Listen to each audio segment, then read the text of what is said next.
Aku terbangun kaget mendapati wajahku terbungkus perban. Wah, wajahku. Ini tak mungkin terjadi. Ya kan, Callum? Beritahu aku ini tak terjadi.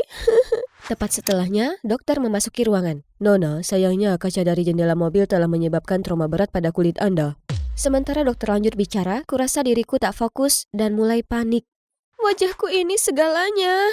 Tanpanya, karir menyanyiku akan berakhir. Ash, ini akan baik-baik saja. Akan kubantu temukan cara kembali ke panggung, aku janji. Hai, aku Ashley, dan aku punya mimpi menjadi penyanyi terkenal.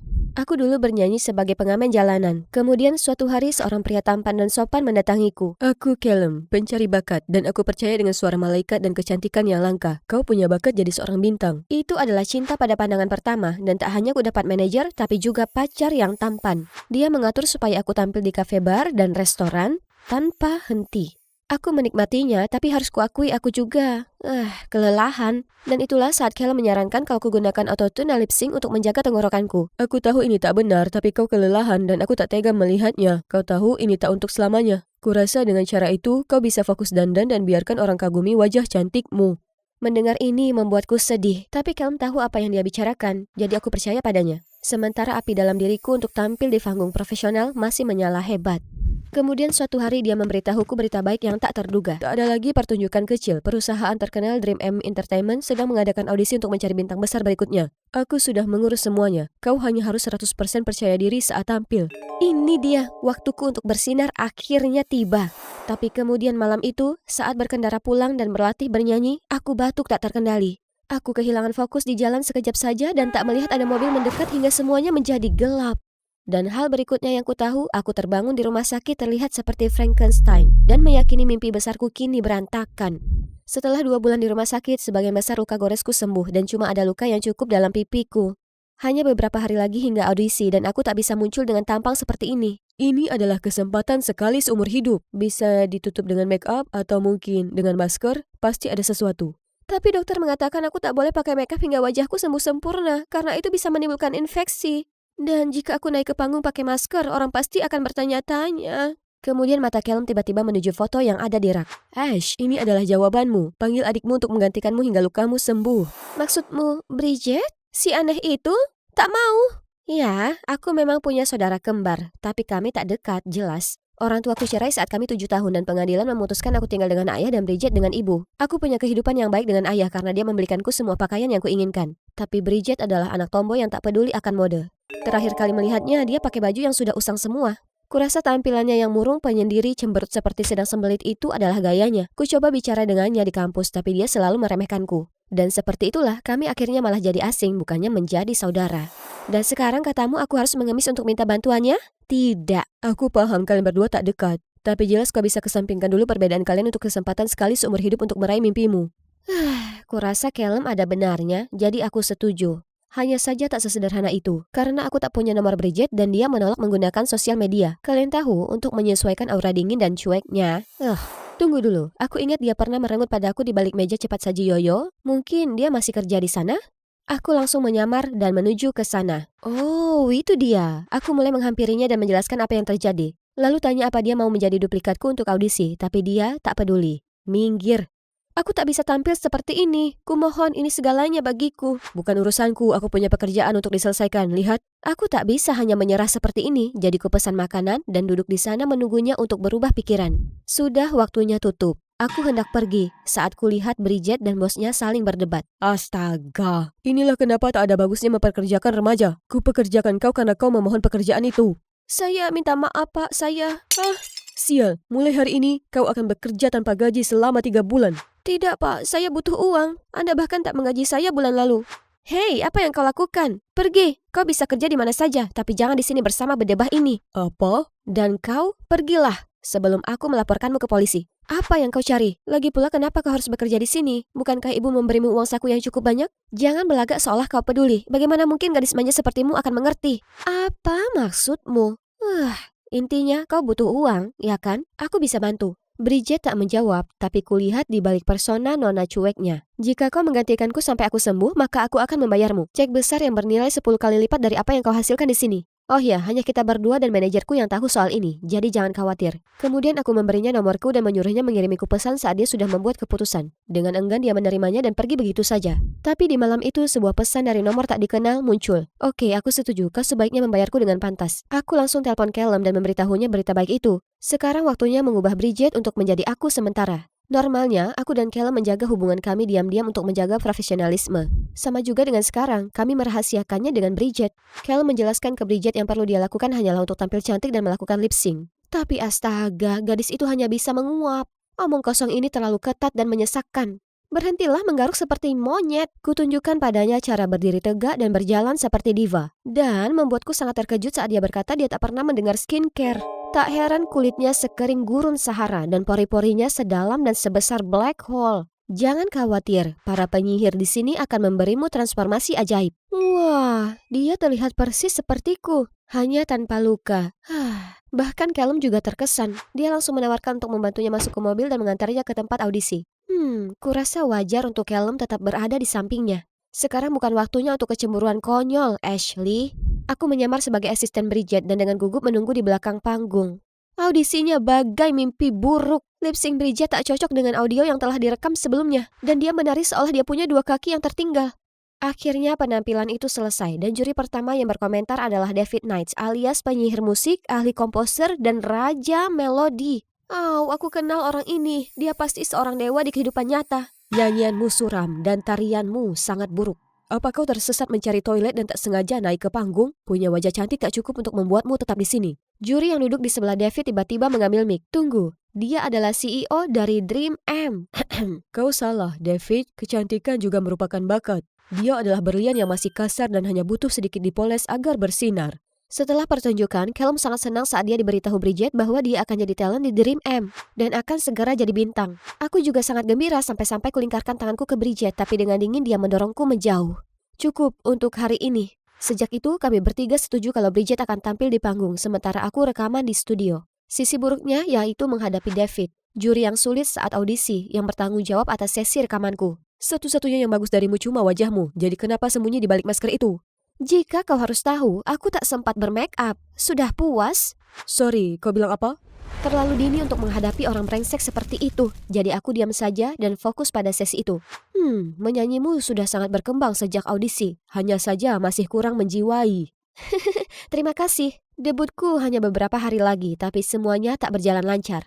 Bridget tak punya kepekaan gaya dan muncul dalam daftar busana terburuk di kolom mode. Gemetaran seperti daun di atas panggung dan kata-kata yang diucapkannya tak karuan saat menghadapi wawancara dadakan. Jadi aku harus membuat kursus kilat untuk Bridget. Tapi kali ini kuajari dia hal yang mudah diingat dan sederhana. Bukan hal-hal besar seperti sebelumnya. Kutunjukkan padanya cara memadukan pakaian sehari-hari, cara menghadapi pers, dan yang terpenting, aku masih menjamin gajinya secara reguler. Ash, kau sudah banyak bantu aku dan aku bagaimanapun jadi berterima kasih. Astaga, dia sangat canggung, tapi itu baik sekali. Aku bisa perlahan merasakan kalau kami sebenarnya bersaudara. Bridget, usaha terpenting masih ada padamu, tingkatkan lagi. Segera, perusahaan mulai mempromosikan Bridget dan reputasinya meroket. Sementara, hubunganku dengan Callum kian merosot. Di acara sebelumnya, Callum biasanya memanjakanku dan membawakan makanan favoritku, tapi sekarang dia hanya bawakan kesukaan Bridget. Dia tak pernah meninggalkan sisinya dan mereka selalu asik ngobrol. Jadi suatu hari, kuputuskan langsung bicara padanya soal ini. Callum, aku harus akui aku merasa sedikit tak nyaman saat kau sedikit terlalu dekat dengan Bridget. Babe, aku memahamimu. Aku harus pura-pura dengan Bridget karena semua orang mengira dia kamu. Kulakukan ini demi kebaikanmu sendiri, jadi berhentilah berpikir yang tidak-tidak. Maukah kau lakukan itu untukku? Aku tahu, tapi aku sungguh tak percaya diri sejak kudapatkan bekas luka ini. Seolah aku telah kehilangan semuanya. Jangan khawatir, bekas luka itu nantinya akan sembuh. Yang paling penting, sekarang kau tetap tenang dan lewati masa-masa sulit ini.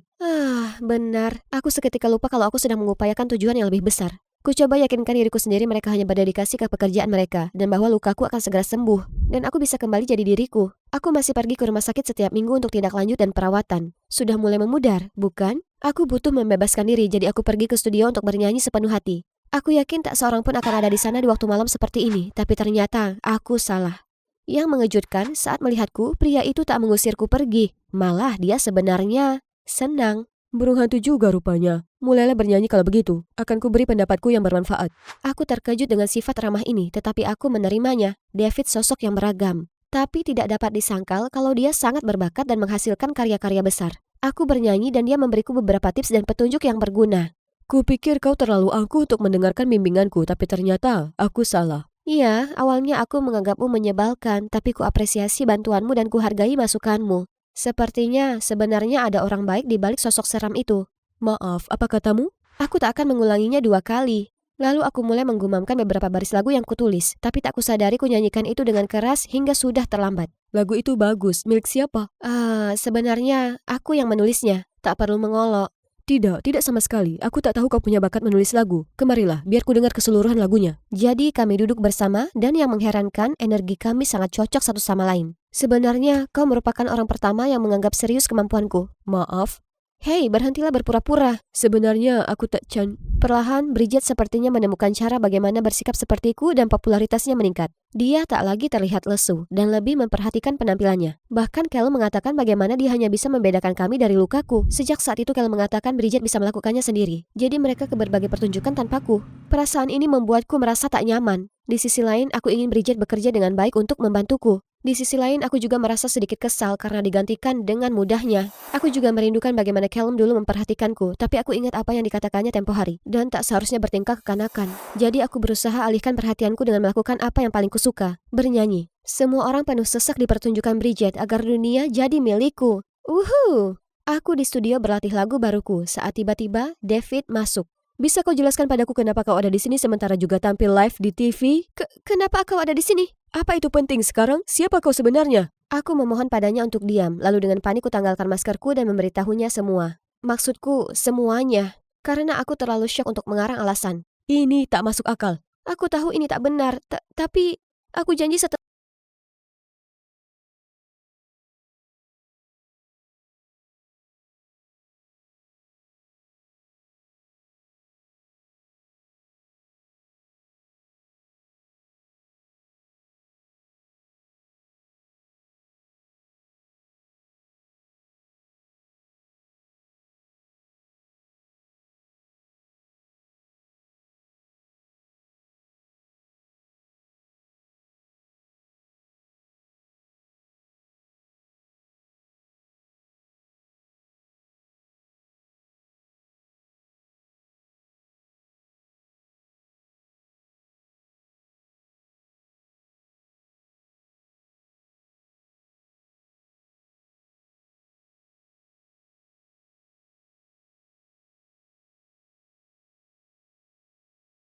Hai, Ashley di sini, si calon superstar. Paling tidak itu dulu, hingga insiden itu terjadi dan ku dapat bekas luka ini. Dengan datangnya audisi besar, pacar manajerku Callum membujukku agar mendatangi kembaranku Bridget supaya tampil di panggung sebagai aku. Dia menjalani hidupku yang gemerlap sementara aku tetap di balik layar dan rekaman di studio dengan David, produser musikku yang pemarah tapi berbakat.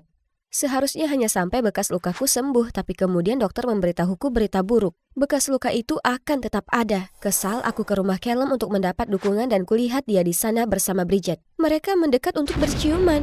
Aku tak dapat percaya saudaraku dan pacarku tega lakukan ini padaku. Jadi dengan amarah berkecamuk, dengan karate ku tendang pintu itu terbuka lalu merangsek masuk menghadapi ular-ular berkomplot ini. Teganya kau, pacarku dan saudaraku sendiri. Dia pacarmu? Aku tak tahu, aku sangat menyesal. Tidak, kau tak salah apa-apa. Aku yang naksir dia duluan, Ashley. Bisa kau salahkan aku? Dia itu bintang tanpa celah. Kau akan paham karena kau dulu adalah dirinya. Paling tidak sebelum kau runtuh. Aku ini tertabrak mobil dasar kau brengsek. Tapi itu tak berarti baginya. Saat itulah kenyataan menamparku. Callum tak pernah mencintaiku. Aku hanya alat baginya. Kau tak bisa percaya padanya, Bridget. Hanya soal waktu sebelum dia anggap kau tak lagi berguna baginya lalu mencampakkanmu. Seperti apa yang dilakukan padaku sekarang. Dan aku akan pastikan seluruh dunia tahu bajingan macam apa dia. Callum tiba-tiba menerjang ke arahku kemudian dengan agresif menyeretku keluar dari rumah. Kau pikir kau bisa mengancamku dengan mulut besar itu? Siapa yang akan percaya padamu, ha? Kau cuman bayangan Bridget, versi menyedihkan yang cacat dari dirinya. Jadi menyingkirlah. Kau tak akan lolos dari ini. Kau tunggu dan lihat saja. Hari-hari berikutnya, aku masih terpaku pada kata-katanya yang kejam. Tapi aku harus lakukan sesuatu untuk merebut kembali milikku. Jadi kuhabiskan waktu lama sekali menutupi bekas lukaku dengan makeup kemudian muncul di acara di mana seharusnya aku hadir. Dengan percaya diri, aku melangkah ke pintu masuk. Wah, usaha yang bagus, Ashley. Tapi bekas lukamu kelihatan. Coba topeng Kylo Ren lain kali. Itu menyakitkan. Merasa putus asa, aku mulai berjalan dan secara tak sadar kakiku membawaku ke studio. Aku nyalakan lampu dan memainkan rekamanku yang sebelumnya. Yang mengejutkan, nyanyianku bertahap kian meningkat. Jadi, ku naikkan volumenya dan bernyanyi sambil menari. Aku melakukan beberapa gerakan tarian yang gila saat tiba-tiba ku dengar tepuk tangan. Aku tak tahu kalau kau jago. Kupikir-pikir aku tak pernah melihatmu sesenang ini sebelumnya. Kau tak tahu apa yang sudah ku alami. Aku merasa nyaman berada di dekatnya, jadi sebelum bisa kuhentikan diriku, kuutarakan apa yang baru saja terjadi. Dia memaksaku membawaku ke suatu tempat yang menyenangkan untuk menghiburku. Ternyata tempat menyenangkan David adalah pameran Jepang super keren ini. Kami berbagi permen kapas yang sangat besar dan menyalakan kembang api lalu menggambar not musik di udara. Lalu saat kami berjalan melewati kios dengan topeng warna-warni keren, aku berhenti sejenak dan menatapnya. Hei, aku punya ide. Sebaiknya aku memulai karir menyanyi menggunakan masker keren. Maksudku, ini bukan ide yang paling orisinil karena Sia dan Marshmallow sudah melakukannya. Tapi, aku bisa sembunyikan wajahku dan Caleb bahkan tak akan tahu untuk menghentikanku. Itu sebenarnya ide yang bagus sekali. Yang ini terlihat cantik kau pakai. Astaga naga, peringatan keras, peringatan keras. Kau jatuh hati pada pria produser musik tampan dan berbakat ini. Ini kubelikan ya, anggap saja sebagai jimat keberuntungan, oke? Pastinya, aku terharu dan termotivasi untuk langsung membuat channel YouTube yang menampilkan aku bernyanyi dengan memakai topeng dan menggunakan nama panggung fiksi. Awalnya aku hanya mengcover lagu artis lain, tapi seiring percaya diri dan pengikutku yang bertambah, aku mulai nyanyi lagu-lagu yang penulisannya dibantu David. Meski netizen segera temukan persamaan antara suaraku dan prarekaman Bridget. Keduanya memang suaraku, tapi bedanya yang satu memakai banyak autotune dan yang satunya tidak. Kemudian satu persatu, ku rilis lebih banyak lagu, dan selama beberapa bulan saluranku bertambah jadi lebih dari 1 juta subscriber. Pertama kalinya dalam hidupku, orang-orang sungguh melihatku karena bakat musikku, bukan karena penampilanku. Jadi terima kasih pada mereka, aku dan David menghabiskan waktu berminggu-minggu menggubah lagu spesial berjudul Thistle Bloom yang akan rilis di hari Valentine. Kemudian suatu hari, David diundang ke Grand Gala, yaitu acara besar penuh dengan bintang top dan dia membawaku serta dengannya. Pestanya berlangsung sangat meriah dan semua memuji musikku.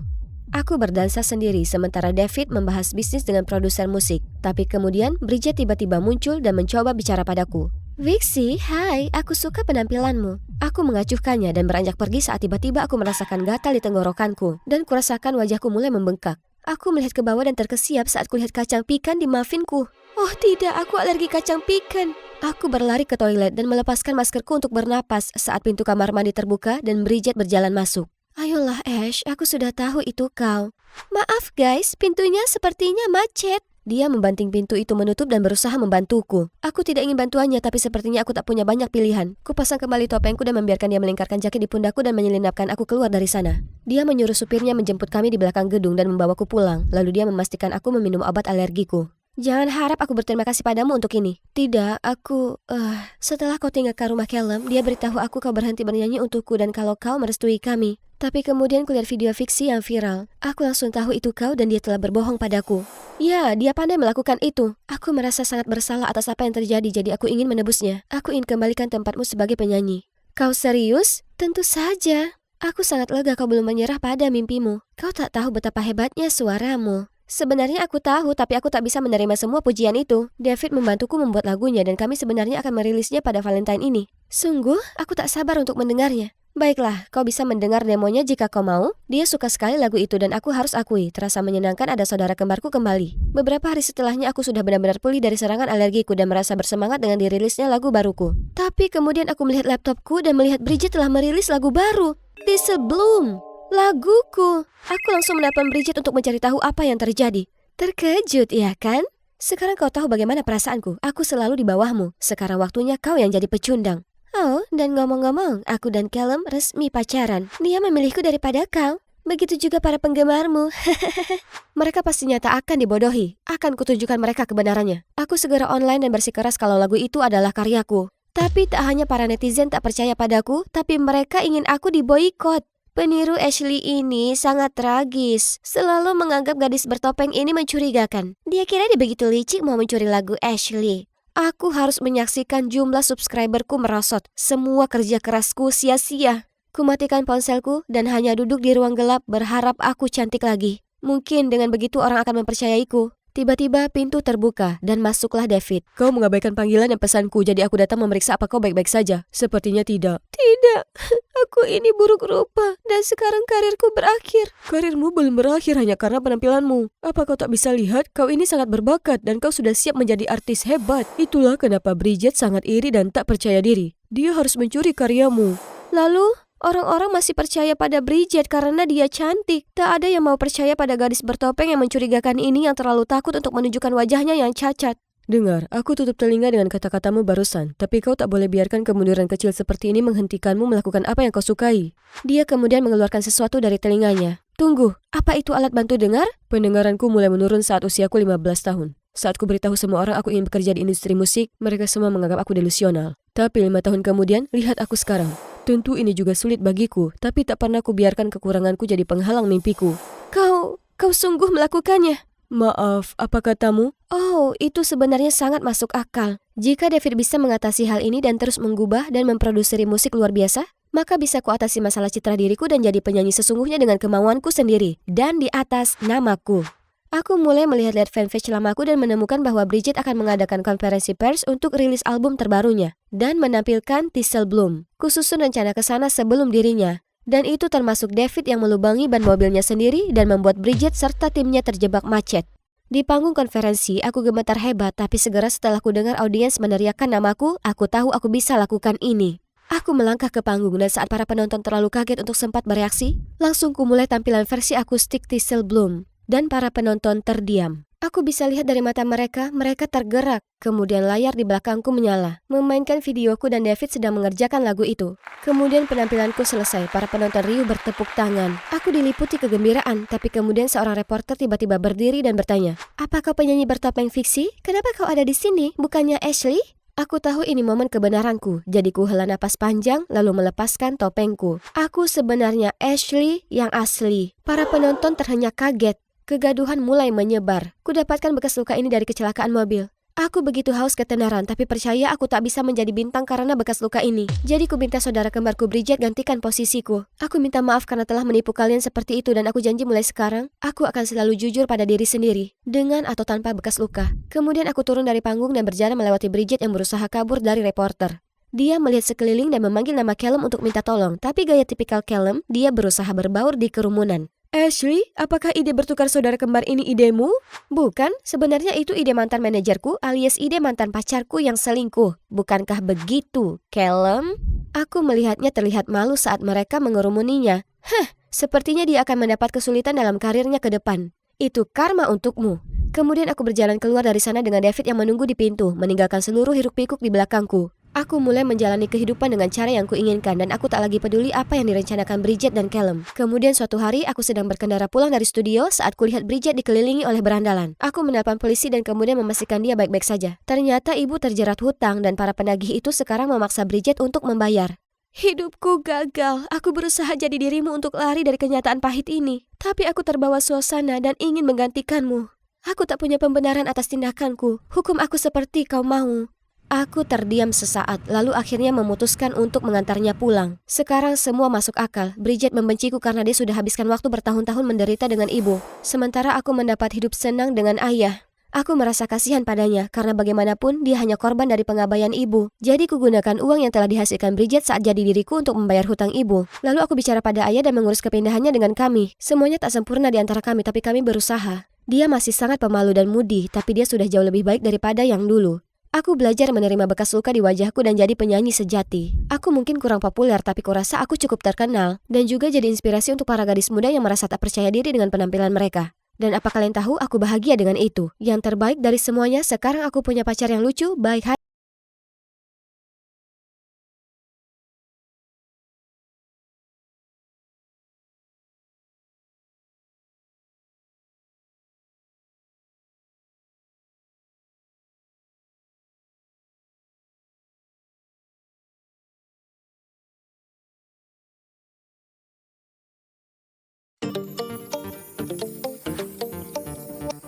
Jadi ini klub rumba. Kenapa orang itu tidak ada di sini? Apa aku salah? Tidak mungkin, aku sudah banyak mencari tahu. Oh, jangan salah paham, aku bukan penguntit, aku cuma melakukan pekerjaanku. Jelas ada yang mencurigakan dalam kasus ini. Mau tahu detailnya? Like dan subscribe ya. Aku Faith McKinnon, putri tunggal detektif swasta. Kedengarannya mungkin keren, tapi ayahku sebenarnya sangat cuek. Mungkin itu sebabnya dia hanya menangani kasus-kasus sepele untuk memenuhi kebutuhan. Aku tidak selalu memperhatikan bisnisnya. Aku lebih fokus belajar supaya masa depan kami lebih cerah. Apa yang kamu katakan, Pak? Ya, aku ikut. Kamu bisa mengandalkanku. Faith, aku baru saja mendapat pekerjaan besar. Seorang pelanggan telah membayarnya dengan sangat mahal untuk menyelidiki kasus ini. Seorang gadis bernama Selena Martinez baru saja mengalami kecelakaan dan jatuh koma. Tetapi tidak ada CCTV di jalan, dan hujan deras menghapus semua jejak. Polisi tidak dapat menemukan bukti apapun, jadi mereka menyimpulkan itu kecelakaan lalu lintas. Tetapi Tuan dan Nyonya Martinez tidak mempercayainya dan menduga pacarnya, Oscar Davis, terlibat. Jadi mereka harus bergantung pada ayah detektifku. Hahaha, sepertinya orang-orang membutuhkan bantuanku. Aku, McKinnon, bisa memecahkan kasus apapun. Untungnya, kedua anak itu bersekolah di sekolah yang sama denganku, jadi ayah memintaku untuk mengawasi mereka. Oke, tidak ada yang rumit, jadi aku setuju. Itulah sebabnya aku di sini. Ku dengar Oscar menyukai rumba dan tidak pernah bolos kelas. Tapi kenapa dia tidak muncul hari ini? Aku sedang melihat sekeliling ketika sebuah tangan menepuk bahuku. Apa yang kamu lakukan? Maaf, aku tidak bermaksud menakut-nakutimu. Ya ampun, apa aku sudah mati? Soalnya aku melihat malaikat.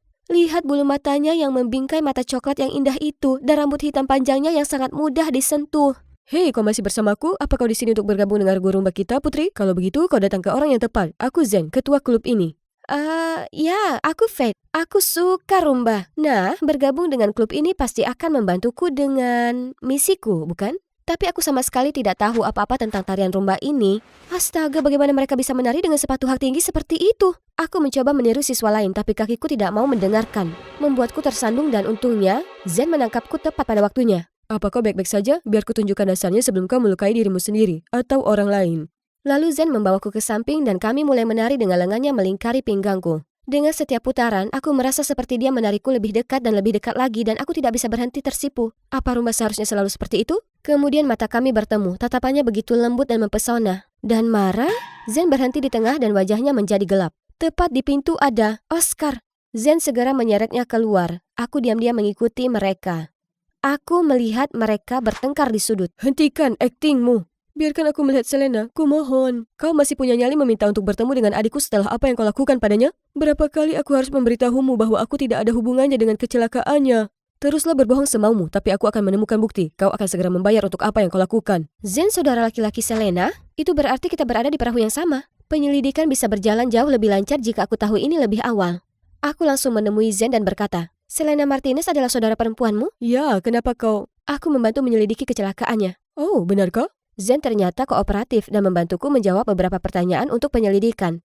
Orang tuaku tidak bisa tidak curiga Oscar ada hubungannya dengan kejadian itu. Dia agak terobsesi dengan Selena kami. Selena sudah menolaknya berkali-kali, tapi Oscar tidak berhenti merindukannya dan akhirnya Selena menyerah. Namun itu hanya memicu perilaku posesifnya. Dia membeli hadiah dan mengatur apa yang dikenakan Selena setiap hari. Dia mengikuti adikku kemana-mana, bahkan ke kamar mandi untuk memastikan dia aman, dan memanjat jendelanya untuk memeriksa tidurnya setiap malam. Astaga, itu gila. Selena lelah dan memutuskan untuk mengakhiri hubungan dengannya untuk selamanya. Namun setelah itu dia ditemukan pingsan dalam sebuah kecelakaan. Itu tidak mungkin kebetulan. Aku yakin obsesi Oscar telah berubah menjadi kemarahan. Wah, sungguh tidak mungkin menilai seseorang hanya dari penampilannya. Padahal Oscar terlihat sangat manis. Untuk mengumpulkan informasi lebih lanjut, aku bertanya-tanya tentang Oscar dan Selena. Selena dulunya agak jahat, tetapi sejak dia dan Oscar berpacaran, dia sepertinya orang lain, jauh lebih baik dan ramah menurutku. Ya, mereka sangat manis bersama. Aku kaget saat mendengar dia putus dengannya. Hah? Manis? Apakah mereka membicarakan Oscar yang lain? Aku bahkan mendatangi tetangga Oscar dan menemukan bahwa ibunya adalah kepala asosiasi medis dan farmasi. Yang aku dengar hanyalah hal-hal baik tentangnya. Oh, anak manis itu. Dia selalu berlari keluar untuk membantuku membawa belanjaan. Dia bahkan memberiku nomor teleponnya untuk meneleponnya saat aku butuh bantuan. Oscar anak yang sangat baik. Setiap tahun saat Halloween, dia mendekorasi seluruh rumah hantu untuk anak-anak tetangga. Dan tinggal di sana sampai semua orang yang datang untuk meminta permen pergi dengan sekantong penuh permen. Hal-hal menjadi sangat membingungkan. Sepertinya Zen dan yang lainnya menggambarkan dua orang yang sama sekali berbeda. Kenapa kau mengikutiku? Aku mendongak untuk melihat. Oscar, aku tidak. Aku mencoba lari tapi dia menangkapku. Jangan bohong, aku tahu kenapa kau di sini. Dan aku ingin bekerja sama. Karena aku juga ingin semua ini cepat berakhir. Baru setelah itu aku bisa bertemu Selena lagi. Baiklah, aku harus memberinya kesempatan yang adil dan membuat penilaianku sendiri tentang pria ini. Dan aku juga sangat ingin mendengar cerita dari sudut pandangnya. Dulu aku cukup sering diganggu sampai Selena mulai membelaku. Dia benar-benar satria berbaju zirah berkilauku.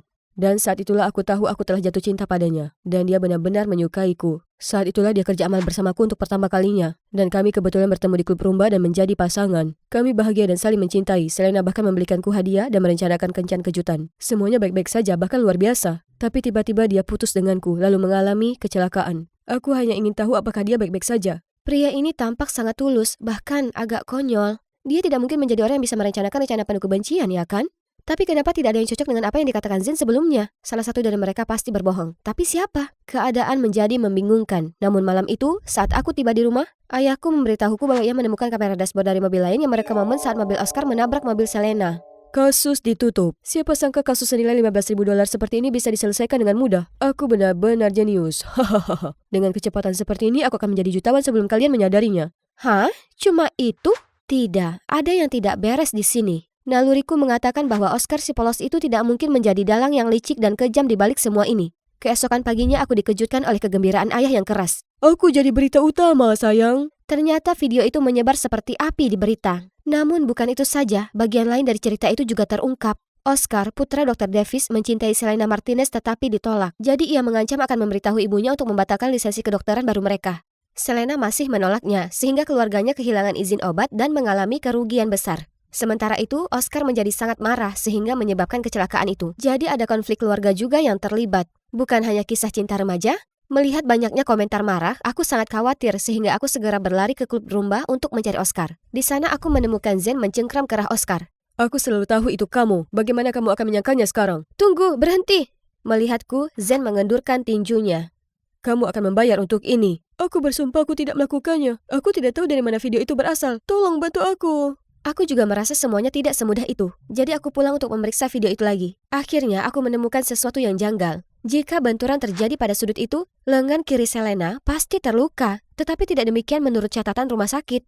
Ayah, sepertinya video kecelakaan itu dibuat-buat. Kita perlu memastikan kondisi Selena sebelum mengambil kesimpulan. Ya, kasus ini sudah ditutup. Keluarga Martinez memintaku untuk menyelesaikannya segera setelah bukti ditemukan. Kenapa terburu-buru? Mereka menghabiskan banyak uang tetapi tidak menginginkan penyelidikan menyeluruh? Keesokan harinya aku memutuskan untuk menyelidikinya sendiri. Aku menyamar sebagai perawat untuk menyelinap ke rumah sakit. Tetapi kamar Selena dijaga ketat. Aku harus mencari jalan masuk lain. Hah? Itu Zen? Kemudian dia melihatku dan langsung menyeretku ke sudut, memberi isyarat agar aku tetap diam. Hati-hati atau mereka akan melihatmu. Apa yang kamu lakukan menyelinap?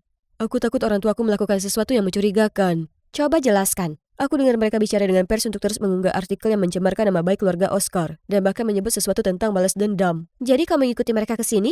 Tiba-tiba aku dilarang menemui Selena karena dokter bilang dia butuh kedamaian mutlak untuk sembuh. Tetapi rasanya lebih seperti orang tuaku tidak ingin aku bicara padanya. Kalau dipikir-pikir, mereka juga yang membuatku mencurigai Oscar sejak awal. Itulah yang kupikirkan. Tapi kenapa aku harus percaya padamu ketika kau telah mengatakan hal-hal buruk tentang Oscar? Mungkin kau bekerja dengan mereka. Semester lalu aku belajar di luar negeri. Saat itulah Selena dan Oscar mulai pacaran. Semua hal yang ku ketahui tentang mereka diceritakan oleh orang tuaku. Sebenarnya, percaya atau tidak, aku akan mencari tahu kebenarannya dengan atau tanpa bantuanmu. Melihat sikapnya yang penuh tekad, hatiku sedikit melunak. Jika memang benar orang tuamu merencanakan sesuatu yang buruk, kamu masih bersedia membongkarnya? Jika benar apa yang mereka lakukan itu salah, aku perlu tahu alasannya. Tepat pada saat itu aku mendapat telepon dari ayah. Bagus sekali, Faith, kamu benar. Video itu direkayasa. Aku percaya padamu, Zain. 3 hari kemudian dilaporkan bahwa ibu Oscar mengundurkan diri karena skandal baru-baru ini. Kemudian ayah muncul dengan setelan jas yang sangat rapi. Sebaiknya kau bersiap-siap, nak. Keluarga Martinez mengundang kita makan malam untuk merayakan penyelesaian kasus ini. Kurasa mereka akan memberikan bonus di atas jumlah awal. Ayahku benar-benar hebat, bukan? Baiklah, saatnya memecahkan kasus ini. Saat makan malam, semua orang tampak sangat bahagia, terutama Tuan Martinez. Terima kasih banyak telah memberi kami penyelesaian yang kami butuhkan atas kecelakaan putri kami. Tidak, aku yang harus berterima kasih karena kau telah memberiku kasus besar. Sekarang orang-orang akan mengantri agar aku memecahkan kasus mereka. Mereka terus bersulang tertawa dan berbicara dengan gembira seperti 2 sahabat lama. Kemudian Nyonya Martinez pergi untuk mengambil lebih banyak makanan untuk mereka. Aku menoleh dan melihat Zen tampak agak sedih. Aku tidak menyangka Dr. Davis bisa bersikap serendah hati ini. Dia pantas menerimanya. Beraninya dia mengatakan obat kami kualitasnya jelek dan menolak lisensi. Dia hampir saja menghancurkan rencana kami untuk menghasilkan banyak uang. Sungguh tidak masuk akal. Untungnya kami cukup cerdik untuk membuat kecelakaan palsu untuk menjebak putranya. Mendengar itu, Nyonya Martinez segera berlari untuk menutupi mulut suaminya, tetapi tidak sempat. Aha, jadi kamu mengakui semuanya. Aku merekam semuanya. Ini akan menjadi bukti untuk mengungkapmu di pengadilan. Kami tidak mengakui apapun. Periksa rekamanmu. Saat aku menyalakannya, semuanya statis. Kami tidak dapat mendengar apapun. Sayangnya untukmu, ini adalah ruang bisnis keluarga, dilengkapi dengan pengacau sinyal dan perangkat anti penyadapan. Jadi, kamu tidak punya bukti. Bu, hentikan. Saat itu juga, Oscar masuk dengan Selena di kursi roda. Kenapa kamu di sini? Kamu seharusnya berada di rumah sakit untuk istirahat. Semua berkat ibuku, dia kenal seseorang di rumah sakit dan bisa membantu Selena keluar. Atau, berapa lama kamu berencana untuk mengurungnya? Ternyata Selena sudah bangun seminggu yang lalu, tapi orang tuanya merahasiakannya. Itu sebabnya Zen tidak diizinkan mengunjunginya karena takut semuanya akan terbongkar. Bu, itu tidak cukup untukmu. Awalnya ibu memintaku untuk mengejar Oscar agar bisa dekat dengan ibunya. Tapi ketika rencana itu tidak berhasil, ibu memaksaku untuk putus dengannya. Tapi aku sudah benar-benar jatuh cinta pada Oscar. Hatiku hancur saat melakukannya. Malam itu, aku mengemudi dalam keadaan benar-benar stres dan menabrak pohon. Tapi siapa sangka orang tuaku yang kejam akan menggunakan kecelakaan putri mereka sebagai alasan untuk menjebak Oscar dan keluarganya. Oh sayang, kamu mengatakan ini karena kamu belum sembuh? Tidak, kami semua tahu apa yang kamu lakukan. Akui saja, Oscar dan ibunya adalah orang baik yang tidak pantas menerima semua ini. Aku mencintai kalian, itu sebabnya aku harus memperbaikinya. Dasar pengkhianat tak tahu terima kasih. Semua yang kami lakukan untukmu. Tapi itu tidak penting. Pengadilan butuh bukti konkret, bukan sekedar kata-kata seorang gadis. Aku benar-benar kecewa dengan kalian. Aku berharap kalian mau maju dan bertanggung jawab. Kalian bisa saja mendapat pengurangan hukuman, tapi kurasa sekarang kita harus menyerahkan bukti yang sebenarnya. Aku mengangkat video pengakuan orang yang disewa oleh orang tua Selena untuk memalsukan kamera dashboard. Pada titik ini, Nyonya Martinez berlutut terisak-isak dengan dramatis. Aku membayarmu untuk menemukan bukti terhadap keluarga Davis, bukan melawan kami. Maaf, tapi kami menolak menerima uangmu. Kami tidak bekerja untukmu, kami bekerja untuk keadilan. Tak lama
Suatu hari di sekolah saat aku sibuk dengan PR, tiba-tiba ada cowok yang mendatangi tempatku. Hei cantik, aku dapat tantangan. Apa kau keberatan menciumku? Apa? Aku sangat-sangat keberatan. Menyingkirlah dariku. Tapi dia masih mencondongkan badannya dan berusaha mendekat bibirnya yang sekering kulit pohon pada bibirku.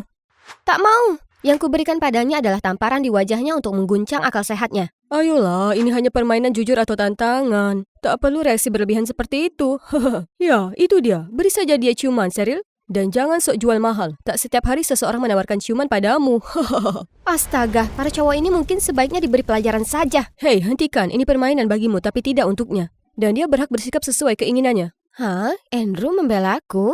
Apa yang salah dengannya hari ini? Siapa bilang aku butuh bantuanmu? Cowok-cowok itu sungguh membunuh suasana hatiku hari ini sampai aku tak bisa fokus pada hal lainnya. Tiba-tiba aku dengar Green Day dimainkan dan segera pikiran negatifku hilang karena lagu itu. Dan jadi benar-benar hanyut ke dalamnya. Dan kalian tahu idiot mana yang memainkannya. Hari berikutnya Diana mengajakku keluar untuk terapi belanja. Hei, soal kemarin, apa kau baik-baik saja? Ya, aku sudah baikan sekarang. Sungguh melegakan, Cheryl. Tapi hanya mengingatkan, tolong jangan salah paham kalau cowokku punya perasaan terhadapmu. Dia hanya bersikap baik, kau tahu? Apa? Aku dengan cowokmu? Andai saja. Bahkan jika dia cowok terakhir di planet ini, aku tak akan suka padanya. Sungguh, hanya itu saja yang ingin ku dengar. Aku paham ini. Terkadang aku tak mengerti temanku. Tapi bagaimana jika dia masih punya perasaan padaku? Akankah aku? Apa yang kupikirkan? Sadarlah, Cheryl.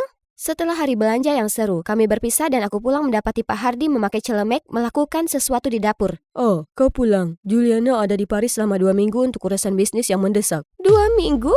Bagaimana aku harus tinggal dengan 2 orang menyebalkan ini selama 2 minggu penuh? Tapi tunggu, Juliana sedang perjalanan bisnis? Sungguh aneh, dia tak pernah melakukan itu. Tepat saat itu, ku dapat pesan mengatakan kalau dia harus terbang untuk negosiasi kesepakatan kosmetik yang dia gunakan.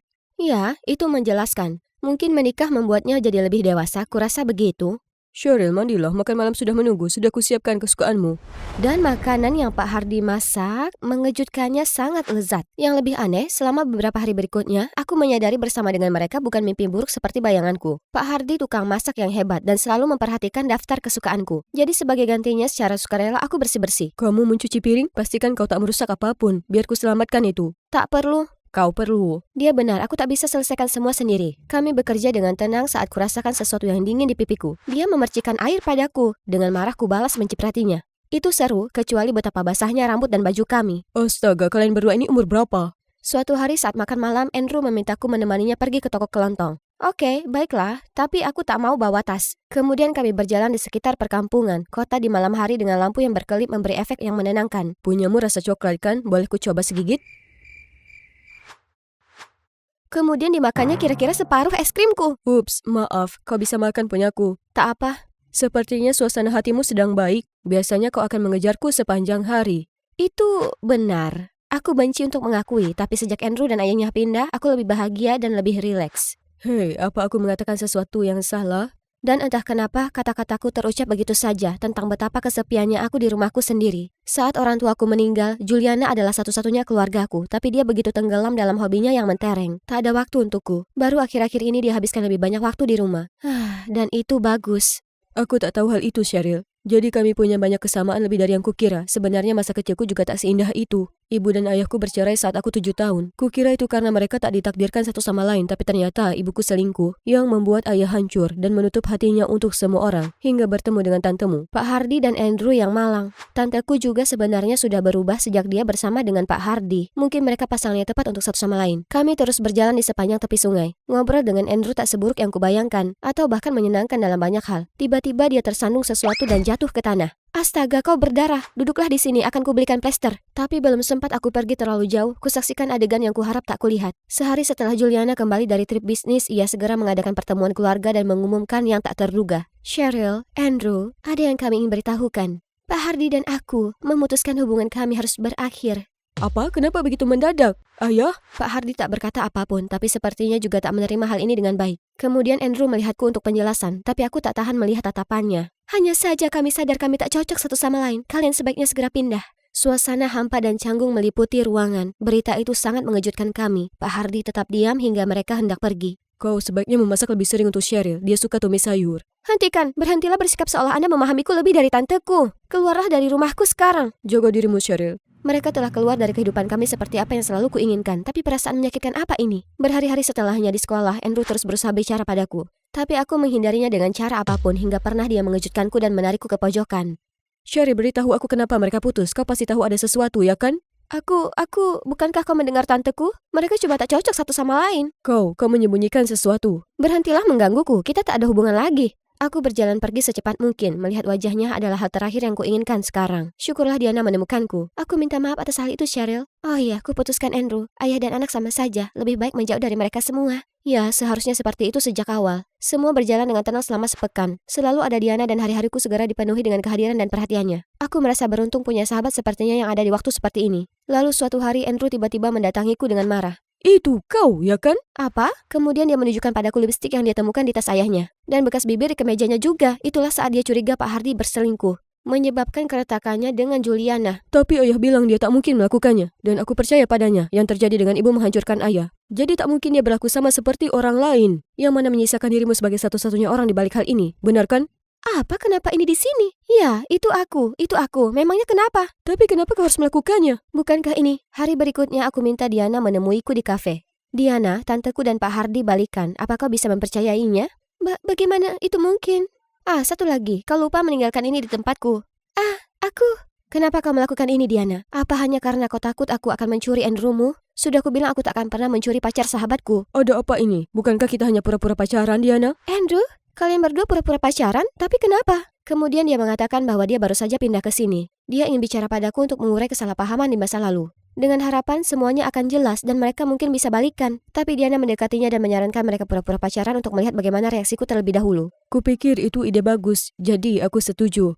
Apa kalian berdua sudah tak waras? Kenapa kau sarankan hal seperti itu? Aku merasa terganggu melihat kalian berdua tinggal bersama. Jadi aku harus memisahkan kalian lagi. Lagi? Apa ini maksudnya? Ini bukan kali pertama kau melakukan ini, ya kan? Aku tak tahan melihat kalian berdua karena aku tak mau kehilanganmu, Cheryl. Kehilangan sahabatku. Jadi bertahun-tahun lalu saat kau jadi pacar Andrew karena permainan bodoh itu, ku coba untuk mengakhirinya sesegera mungkin. Ternyata Diana membayar para cowok itu untuk mengarang cerita bahwa Andrew mengatur permainan untuk menipuku demi uang. Dan dengan sengaja membuatku mendengar percakapan itu. Jadi itu artinya, aku salah menuduh Andrew? Aku mempercayaimu sebagai sahabat dan berbagi semuanya denganmu, bahkan keresahanku. Tapi hanya kau gunakan sebagai alat untuk puaskan egomu sendiri? Aku tak bermaksud begitu. Dan sekarang kau bahkan berniat menyabotase kebahagiaan keluargaku demi kepentinganmu sendiri. Kau sudah keterlaluan. Diana memang salah, tapi tidak kali ini. Sebenarnya, Andrew, Diana bukan alasan kenapa ayahmu dan tanteku putus. Itu aku. Tidak, dialah yang meletakkan lipstik di tas ayahku. Ingat? Itu benar, tapi tanteku tak pernah menemukan lipstik ini. Ironisnya, ayahmu yang seharusnya dituduh selingkuh. Tapi pada kenyataannya, tantekulah yang sungguh melakukannya. Kau ingat malam di mana kita pergi ke toko kelontong? Aku sedang mencari apotek tapi tak sengaja melihat tanteku bergandeng tangan dengan pria lain. Kenapa perjalanan bisnis ke Parismu ini melibatkan hubungan asmara dengan pria lain? Apa aku harus mengingatkan tante bahwa Pak Hardy dan tante akan menikah? Tidakkah tante mencintainya? Cheryl, aku sangat menyayanginya. Aku tak tahu apa yang merasukiku. Aku minta maaf. Katakan itu ke Pak Hardy. Itulah saat aku tahu tanteku tak setia pada ayahmu. Jadi kupaksa dia segera putus dengan Pak Hardy. Kenapa sembunyikan itu dari kami? Aku tahu kau dan ayahmu tak akan menerima ini dengan baik setelah apa yang terjadi dengan ibumu. Jadi aku tak ingin menggores luka lama. Aku minta maaf, Andrew. Aku pulang menemui Juliana dengan tas kopernya. Cheryl, kau sudah pulang. Duduklah di sini. Aku ingin bicara padamu. Ada sesuatu yang aku tak jujur padamu, Cheryl. Kemudian dia mengakui bahwa sebenarnya tak ada pria matre yang menipunya. Dialah yang merusak semua hubungan itu karena dia cepat bosan dengan mereka dan segera berpaling ke pria lain saat masih berada dalam hubungan. Aku bohong karena tak ingin kau berpikiran buruk terhadapku. Tapi aku tak mengira itu akan membuatmu punya pendapat negatif kepada laki-laki. Percayalah padaku, sayang. Suatu hari kau pasti temukan laki-laki yang tulus mencintaimu. Maka pertahankanlah dia ya. Jangan sepertiku, terjerumus ke kebiasaan lama dan akhirnya kehilangan seorang pria yang luar biasa. Aku lega kau belajar. Dan sekarang aku harus pergi. Aku diminta menjagamu hingga kau 18 tahun. Dan inilah kau sekarang. Aku percaya kau bisa menjalani hidup sendiri mulai dari sekarang. Selamat tinggal. Kuharap kau juga bisa menjalani hidupmu yang mandiri, Tante. Sekarang semua kebenaran sudah diungkap. Membeberkan rahasia sungguh melegakan. Aku sedang duduk di tempat kesukaanku di sekolah. Tapi di sebelahku bukan lagi Diana. Aku mendapat surat darinya di lokerku pagi ini. Hai Cheryl, aku minta maaf sekali lagi atas tindakan egoisku. Harusnya aku lebih tahu, ego tak bisa dipaksakan. Dan aku juga berterima kasih atas kebesaran jiwamu. Selalu ku kenang tiap momen bersamamu. Meski sulit, aku harus pergi sekarang untuk mencari jalan untuk menyembuhkan diriku. Jaga diri Cheryl. Diana. Doa terbaikku untukmu, Diana. Ada apa dengan wajah culun itu? Tak membiarkanku berucap, entah dari mana Andrew mengambil earphone-ku. Green Day, kau terlalu mudah ditebak, Cheryl. Kenapa kau di sini? Kulihat kau duduk sendiri, jadi kurasa kau butuh teman. Ya, Diana pindah ke kota lain, kau tahu? Ya, dia akan baik-baik saja. Andrew, aku minta maaf karena salah menuduhmu saat itu. Aku terlalu kekanakan dan impulsif, seharusnya aku mendengarmu dulu. Itu tak masalah. Sebenarnya ada yang ingin kukatakan padamu juga. Kau tahu, saat kau bilang kaulah yang membuat putus ayah dan Juliana, aku sangat marah. Tapi sebagian dari diriku cukup senang karena itu artinya kau tak ingin kita jadi sepupu. Karena aku tak menginginkannya, aku ingin lebih. Cheryl, maukah kau menjadi pacarku lagi?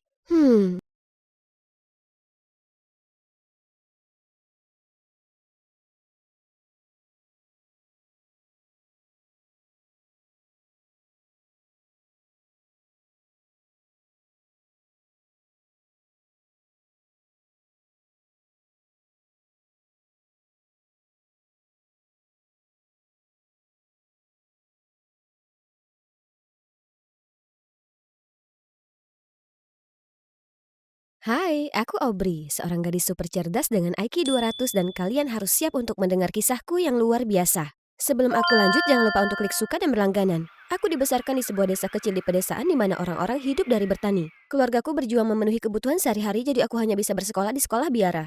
Tapi sejak kecil aku selalu jadi anak yang berbeda. Sistemnya sedang ada gangguan, mohon tunggu sebentar. Ayamnya seharga $15,55 dikurangi 15%, sereal seharga $2,49, kentang, deterjen. Jadi totalnya $64,85 sudah termasuk diskon dan pajak. Ibu segera sadar aku anak yang berbakat, jadi dia membantuku lompat beberapa kelas, dan pada usia 5 tahun, aku sudah belajar matematika sekolah menengah. Aku selalu mendapat peringkat teratas di kelas dan siswa lain akan menyogokku dengan permen untuk meminta bantuan mengerjakan PR mereka. Pada usia 8 tahun, aku mendapat skor 760 di SAT Matematika dan memenangkan kompetisi Spelling Bee. Aku menjadi sebuah ikon di daerah itu, dan para wartawan bahkan memberiku tes IQ Stanford Binet yang menunjukkan bahwa aku memiliki kecerdasan setara dengan orang berusia 22 tahun 11 bulan. Orang tuaku sangat bangga padaku, terutama ayahku. Ayah, mereka semua memberiku Lego dan komik sebagai hadiah, seolah aku berusia 8 tahun. Ya, mereka semua salah. Kamu sudah 8 tahun 5 bulan, gadis kecil. Dia satu-satunya orang yang dapat membuat percakapan menarik denganku, sampai dia akhirnya sakit parah. Tapi dokter bedah yang bagus tidak dapat ditemukan di pedesaan terpencil ini, dan kami juga tidak mampu membawanya ke pusat kota. Kami putus asa melihat kondisinya yang semakin memburuk. Lalu dia meninggal dunia, meninggalkan kami dalam keputusasaan. Tak lama setelah itu, ibu tak mampu membayar biaya sekolahku lagi. Jadi aku harus putus sekolah. Oh, Bri, aku sungguh minta maaf. Jangan khawatir, Bu. Semua hal yang diajarkan di sekolah bisa kupelajari sendiri. Jadi ibu mendaftarkan keanggotaan perpustakaan untukku, dan ternyata kenangan terbaik yang kusimpan adalah di sini, di mana aku bisa tenggelam dalam pengetahuan menarik dari seluruh dunia. Aku sedang berjalan menyusuri lorong tanpa sadar menjalarkan tanganku di barisan buku-buku ketika ada satu buku yang menarik perhatianku. Lalu kenangan tentang ayahku kembali muncul. Seandainya dia dioperasi, dia tak akan pergi. Aku membuka beberapa halaman pertama dan langsung terpesona. Lalu tiba-tiba hasrat membara muncul di hatiku. Aku ingin menjadi seorang dokter bedah. Jadi aku mempelajari setiap buku medis yang bisa kutemukan, terutama yang ditulis oleh penulis ini, dan memutuskan untuk menabung agar dapat masuk ke sekolah kedokteran secepatnya. Untuk lebih dekat dengan impianku, aku pindah ke kota dan melamar pekerjaan di sebuah kedai kopi tepat di sebelah sekolah kedokteran. Hanya saja, kamu sudah memecahkan 10 piring minggu ini. Apa kamu ingin memecahkan rekor? ayolah, bos, hanya beberapa piring, bukan seperti aku membakar seluruh kedai atau semacamnya. Ini akan dipotong dari gajimu. Ulang ini lagi dan kamu akan dipecat. Oke, itu memang salahku, tapi aku tahu dia tidak akan memecatku. Tidak ada orang lain yang bisa menghafal begitu banyak pesanan sekaligus, bahkan Master Dinner Dash. Kemudian aku sedang melayani sekelompok mahasiswa ketika aku mendengar mereka sedang mendiskusikan kasus darurat. Kita harus mengeluarkan gumpalan darah di segmen 4 dari hati dan membilas lobus kiri. Pastinya harus mulai dari vena hepatika tengah. Orang ini serius nih. Jelas tidak. Pemotongan yang kurang invasif ada di sepanjang ligamen falciform untuk memungkinkan akses ke segmen 3. Semua terdiam dan memandangku seperti aku ini alien. Tiba-tiba seorang pria paruh baya di antara mereka berdiri. Kerja bagus, Nona muda. Metodemu jauh lebih efisien daripada jawaban siswaku. Kamu di kelas mana? Oh, saya bukan mahasiswa kedokteran, tapi saya bercita-cita masuk ke sana. Pria itu memintaku untuk duduk dan terus mengajukan pertanyaan-pertanyaan medis lainnya. Dan aku menjawab semuanya dengan mudah. Adrenalinku mengalir deras. Sejak ayahku meninggal, aku belum pernah melakukan diskusi yang semenarik ini. Beberapa hari kemudian, pria itu kembali dan mengaku bahwa dia adalah Dr. Sean Lewis dan kepala di sekolah kedokteran. Ya Tuhan, Anda adalah penulis favorit saya. Saya sangat mengagumi Anda. Terima kasih, Nona muda. Ngomong-ngomong, saya datang ke sini hari ini dengan sebuah penawaran. Saya terkesan dengan pengetahuanmu di bidang medis dan saya pikir kamu pantas mendapatkan beasiswa penuh untuk sekolah kedokteran paling bergengsi. Bisakah seseorang mencubitku sekarang? Ini benar-benar berkah dari surga yang tidak akan kulepaskan. Ini dia hari pertamaku. Aku datang ke sekolah lebih awal untuk menjelajahi kampus sebanyak mungkin. Tempat ini jauh lebih besar dan lebih lengkap dari sekolah lamaku. Aku sedang mencari-cari di lorong untuk menemukan kelasku ketika seseorang menabrakku. Oh, bukankah itu laki-laki yang memberikan jawaban salah di kafe?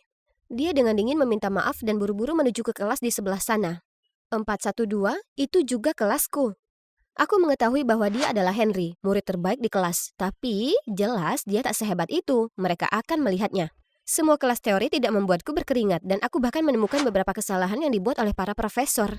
Saat waktu makan siang tiba, aku pergi ke kafetaria, menghampiri kelompok pertama yang menarik perhatianku dan mereka tampak ramah. Mau beberapa kentang gorengku? Kentang goreng mengandung banyak lemak trans yang tinggi yang berhubungan dengan diabetes tipe 2, penyakit jantung, dan obesitas. Suatu hari kamu akan terkena stroke dan kamu akan tahu kenapa. Terima kasihnya nanti saja. Tapi mereka semua cemberut dan langsung pergi. Apa aku mengatakan sesuatu yang salah? Saat itu seorang gadis baik mendekatiku. Aku Laura, boleh aku duduk? Tentu. Kemudian dia memberitahuku bahwa dia juga dikucilkan hanya karena dia tidak sepintar murid-murid lainnya di sini. Mengapa mereka begitu jahat?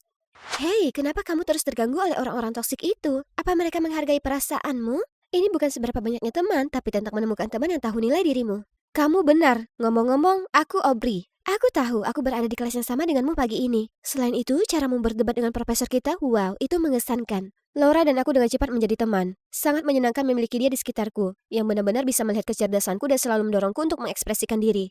Hari ini ada sebuah acara besar. Sebuah konferensi yang diadakan oleh Dr. Lewis. Namun aku tidak tahu bahwa acara ini akan menjadi medan pertempuran antara aku dan Henry. Dengan tekad untuk membuat Dr. Lewis terkesan, aku dengan antusias mengangkat tanganku pada setiap kesempatan untuk menjawab pertanyaannya. Setiap kali aku melakukannya, Henry dengan cepat akan mengangkat tangannya juga. Bersaing untuk mendapatkan perhatian Dr. Lewis. Kami berdebat bolak-balik, tidak ada yang mengalah, sampai akhir konferensi. Setelah itu, Dr. Lewis mengumumkan bahwa ada satu slot yang tersedia untuk proyek penelitiannya yang akan datang, yang akan diberikan kepada murid terbaik di semester ini. Ruangan bergemuruh dengan kegembiraan dan antisipasi. Jantungku berdegup kencang karena bekerja dengan Dr. Lewis adalah impian seumur hidupku. Namun, siswa-siswa lainnya mulai bersorak menyebut nama Henry. Aduh, aku bersumpah aku akan mengalahkannya dan menunjukkan pada mereka siapa yang layak mendapatkannya. Saatnya membuktikan bahwa aku tidak hanya tak tertandingi dalam teori, tetapi juga dalam praktik. Aku adalah orang pertama yang selesai menjahit luka. Aha, tetapi saat aku meraih kain kasa, aku tidak dapat menemukannya dimanapun. Itu pasti ada di sekitar sini, aku bersumpah. Oh tidak, aku meninggalkannya di dalam manekin.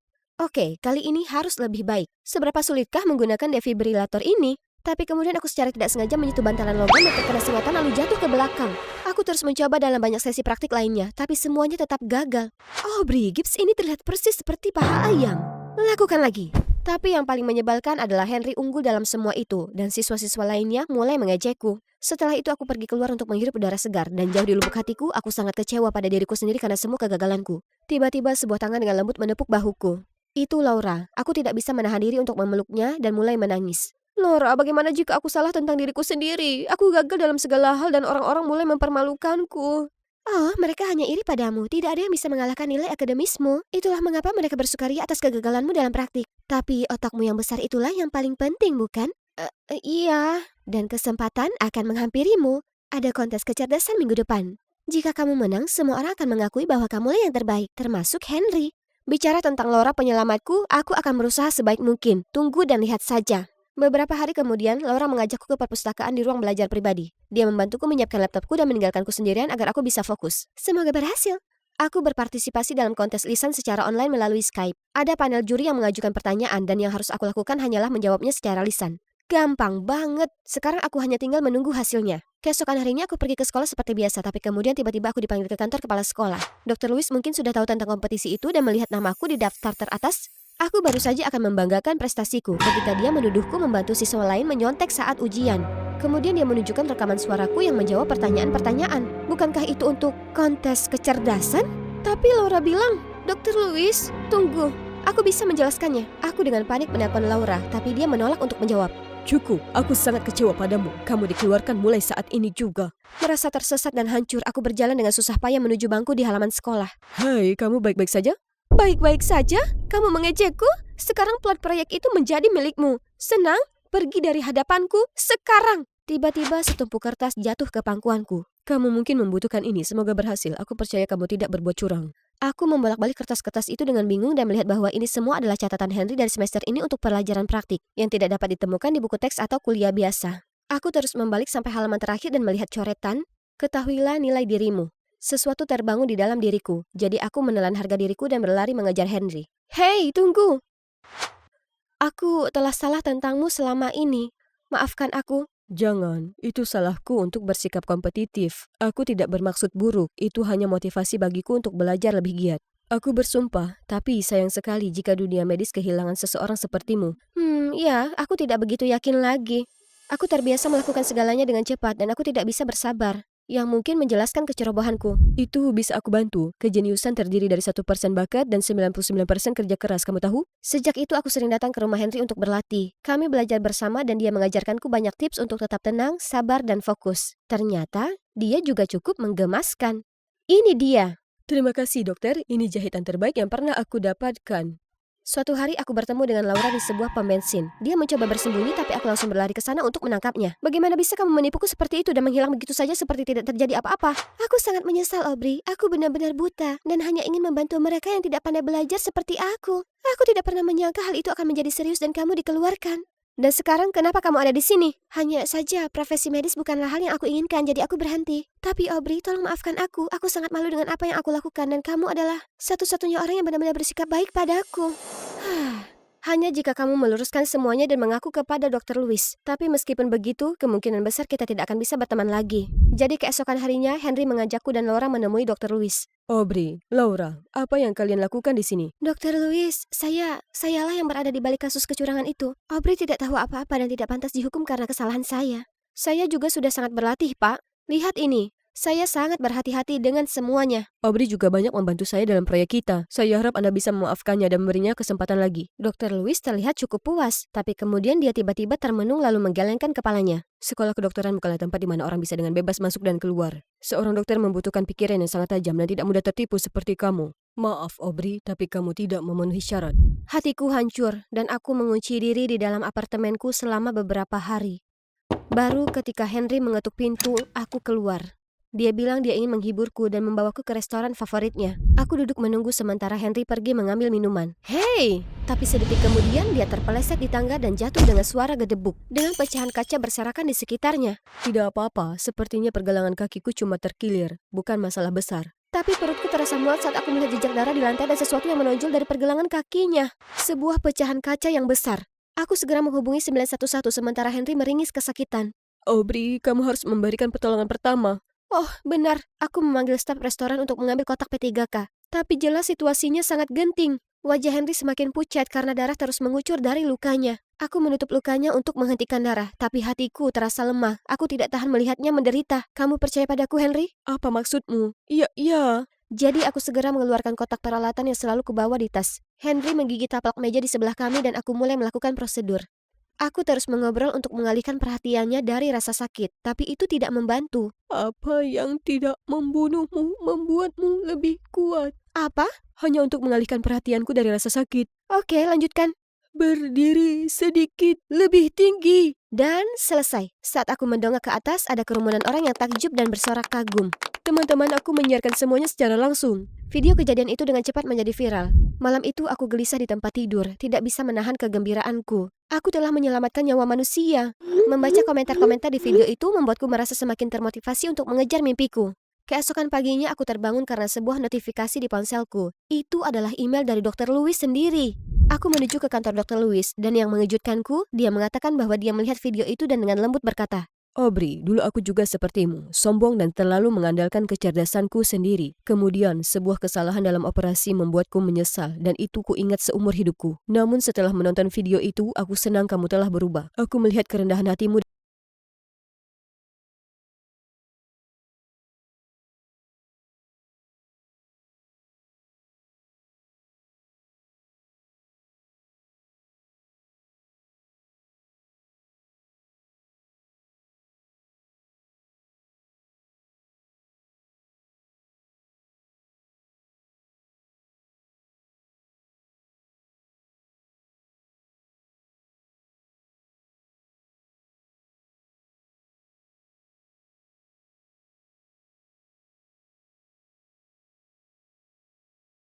Hai, aku Vicky, anak tunggal seorang miliarder. Juga pewaris tunggal dari generasi ketiga bangsawan Inggris. Saat tumbuh dewasa, aku selalu disebut bayi Nepo, tapi ini sungguh tidak adil. Jika aku harus merangkum seluruh hidupku dalam satu kalimat, itu adalah, ya, itu tidak berjalan sesuai rencana. Sebelum kita mulai, yuk like dan subscribe. Aku dulu hidup sebagai seorang putri. Staf rumahku siap sedia sepanjang waktu untuk memenuhi semua kebutuhanku. Dan keputusan besar yang harus kuambil setiap hari adalah memilih mobil mana yang akan kugunakan untuk pergi sekolah. Namun, aku bukanlah Regina George yang diinginkan semua orang. Aku ramah kepada semua orang dan serius dengan pendidikan serta bakatku. Sejak usia dini, aku suka sekali pada seni lukis. Ayahku bahkan mengundang para superstar dunia ke rumah hanya agar mereka bisa berpose untukku. Lalu, seperti tersambar petir, ayahku terlibat dalam gugatan hukum yang berantakan dan berakhir di penjara. Akibatnya kami harus mengucapkan selamat tinggal pada semuanya. Ya, rumah besar, para staf, tapi yang paling menyakitkan adalah kehilangan Brad, putra kepala pelayan yang kebetulan adalah pacarku. Sayangku, aku akan mengumpulkan bintang-bintang dari langit jika itu menuntunku kembali padamu. Ya, seorang gadis harus bertahan hidup, jadi kulakukan yang harus kulakukan. Aku menjual semua pakaian dan perhiasan kesayanganku. Tapi astaga, semua Prada, Gucci, dan Tiffany itu masih belum cukup untuk menutupi biaya hidup seminggu di hotel bintang 5. Hei, gunakan ini. Nona, kartu Anda ditolak. Jelas Anda tidak punya dananya cukup dan karena itu Anda harus pergi. Maaf, itu sangat tidak sopan, tidak tahu berterima kasih. Aku dulu salah satu pelanggan terbaik mereka. Bukan berarti aku adalah si penipu kedua seperti Ana atau semacamnya. Jadi begitulah aku berakhir di sini, di bawah jembatan yang penuh dengan para tunawisma, dengan putus asa menunggu Brad kembali padaku. Sementara itu, setidaknya aku masih punya lukisan-lukisanku yang mungkin bisa menjadi tiket keluar dari sini, bukan? Tapi, ya Tuhan, lihatlah orang-orang itu terus mengambilnya untuk memukul kecoa. Sementara yang lain bahkan menggunakannya sebagai kayu bakar. Lalu suatu hari, saat perutku berdebat denganku karena kekurangan makanan, kelompok amal ini muncul. Mereka datang untuk membagikan makanan ke para tunawisma. Aku bergegas berdiri untuk meminta makanan tapi dihentikan oleh wanita ini. Lihat pakaianmu yang mencolok itu, tidak boleh mengambil makanan dari orang yang membutuhkan, sangat tidak pantas. Tidak, aku juga tunawisma. Saat itu juga, aroma lelabo santal 33 memenuhi udara. Dan seorang wanita mewah muncul dari kerumunan. Dia mengusir wanita yang kejam itu, lalu memeriksa lukisanku. Apa kamu melukis ini? Ya, aku sudah melukis sejak kecil. Aku sudah melukis semua orang dari Taylor Swift hingga Ronaldo. Sangat mengesankan. Aku Diana, seorang janda kaya raya. Bagaimana kalau kamu tinggal bersamaku dengan imbalan berbagi keahlian artistikmu dalam potret harianku? Aku terdiam beberapa detik, lalu langsung menyetujuinya. Aku jelas ditakdirkan untuk menjadi kaya, jadi aku sepertinya tidak bisa menghindari takdir. Aku tiba di villa, berpikir bahwa ini luar biasa dan akhirnya aku bisa kembali berdiri. Tapi kemudian, euforia itu digantikan dengan pukulan yang menyakitkan saat Diana memperkenalkanku pada tunangannya. Brad? Tepat setelah perkenalan yang canggung itu, aku menarik Brad dan melabraknya. Bagaimana bisa kau mengkhianatiku? Akan kuberitahu Diana. Kita sudah putus, lagi pula punya mantan itu normal. Jika kamu bilang ke Diana aku mantanmu, kamu yang akan diusir, bukan aku. Aku tidak percaya keberanian pria ini, dan kalian tahu kita tidak pernah putus. Aku tidak bisa menghabiskan waktu bersama pria brengsek ini. Jadi kulukis potret Diana sebagai ucapan terima kasih lalu pergi selamanya. Hanya dia sangat menyukai lukisanku. Mengingat kembali hari-hari suram di bawah jembatan itu, aku menyadari. Ya, Brad ada di sini, tapi begitu juga tempat tidur hangat, makanan terjamin dan seseorang yang benar-benar menyukai karya seniku. Tempat ini cukup besar untuk menghindarinya, kan? Sejauh ini baik-baik saja, ya, sampai suatu hari. Yang kulakukan hanyalah meminta pembantu untuk mengambilkan kuas cat bersih ketika seorang pria marah-marah padaku. Kamu punya kaki, lakukan sendiri. Siapa kamu bicara seperti itu padaku? Sebentar lagi jadi pemilik rumah ini. Ada masalah? Jangan ganggu dia, lagi pula itu memang tugas staf di sana. Ruangan tiba-tiba penuh ketegangan saat Brad dan pria itu saling memandang dengan tatapan permusuhan. Lalu pria itu berjalan pergi. Tiba-tiba Brad menarikku ke pojok. Vicky, maafkan aku menyembunyikannya darimu, tapi aku tidak punya perasaan pada Diana. Aku di sini untuk memata-matainya karena dialah alasan ayahmu di penjara. Aku di sini untuk menemukan bukti dan mendapatkan kembali kehormatannya. Wow, apa? Aku tahu ini sulit dipercaya, tapi aku butuh kerjasama darimu. Pria itu adalah Charles, putra Diana. Dia akan mengacaukanku, tapi kita harus menghentikannya sebelum dia melakukannya. Sekarang masuk akal, aku tahu Brad benar-benar mencintaiku dan tidak akan memilih wanita tua daripada aku. Lalu dia memberitahuku rencananya, dia akan terus merayu Diana dan membujuknya agar aku mau menjadi pengajar Charles. Sambil harus berteman dengannya untuk mendapatkan informasi darinya. Aku merasa agak gugup tapi kesempatan untuk membersihkan nama ayah membuatku tidak ragu. Namun Charles bukan tipe yang mudah didekati. Dia sangat kaku dan kasar. Dan tidak peduli seberapa lebar aku mengumbar senyum ramahku, aku selalu mendengar tidak lebih dari 6 kata darinya. Ayo kita melukis benda mati hari ini, bagaimana? Lakukan yang kau mau.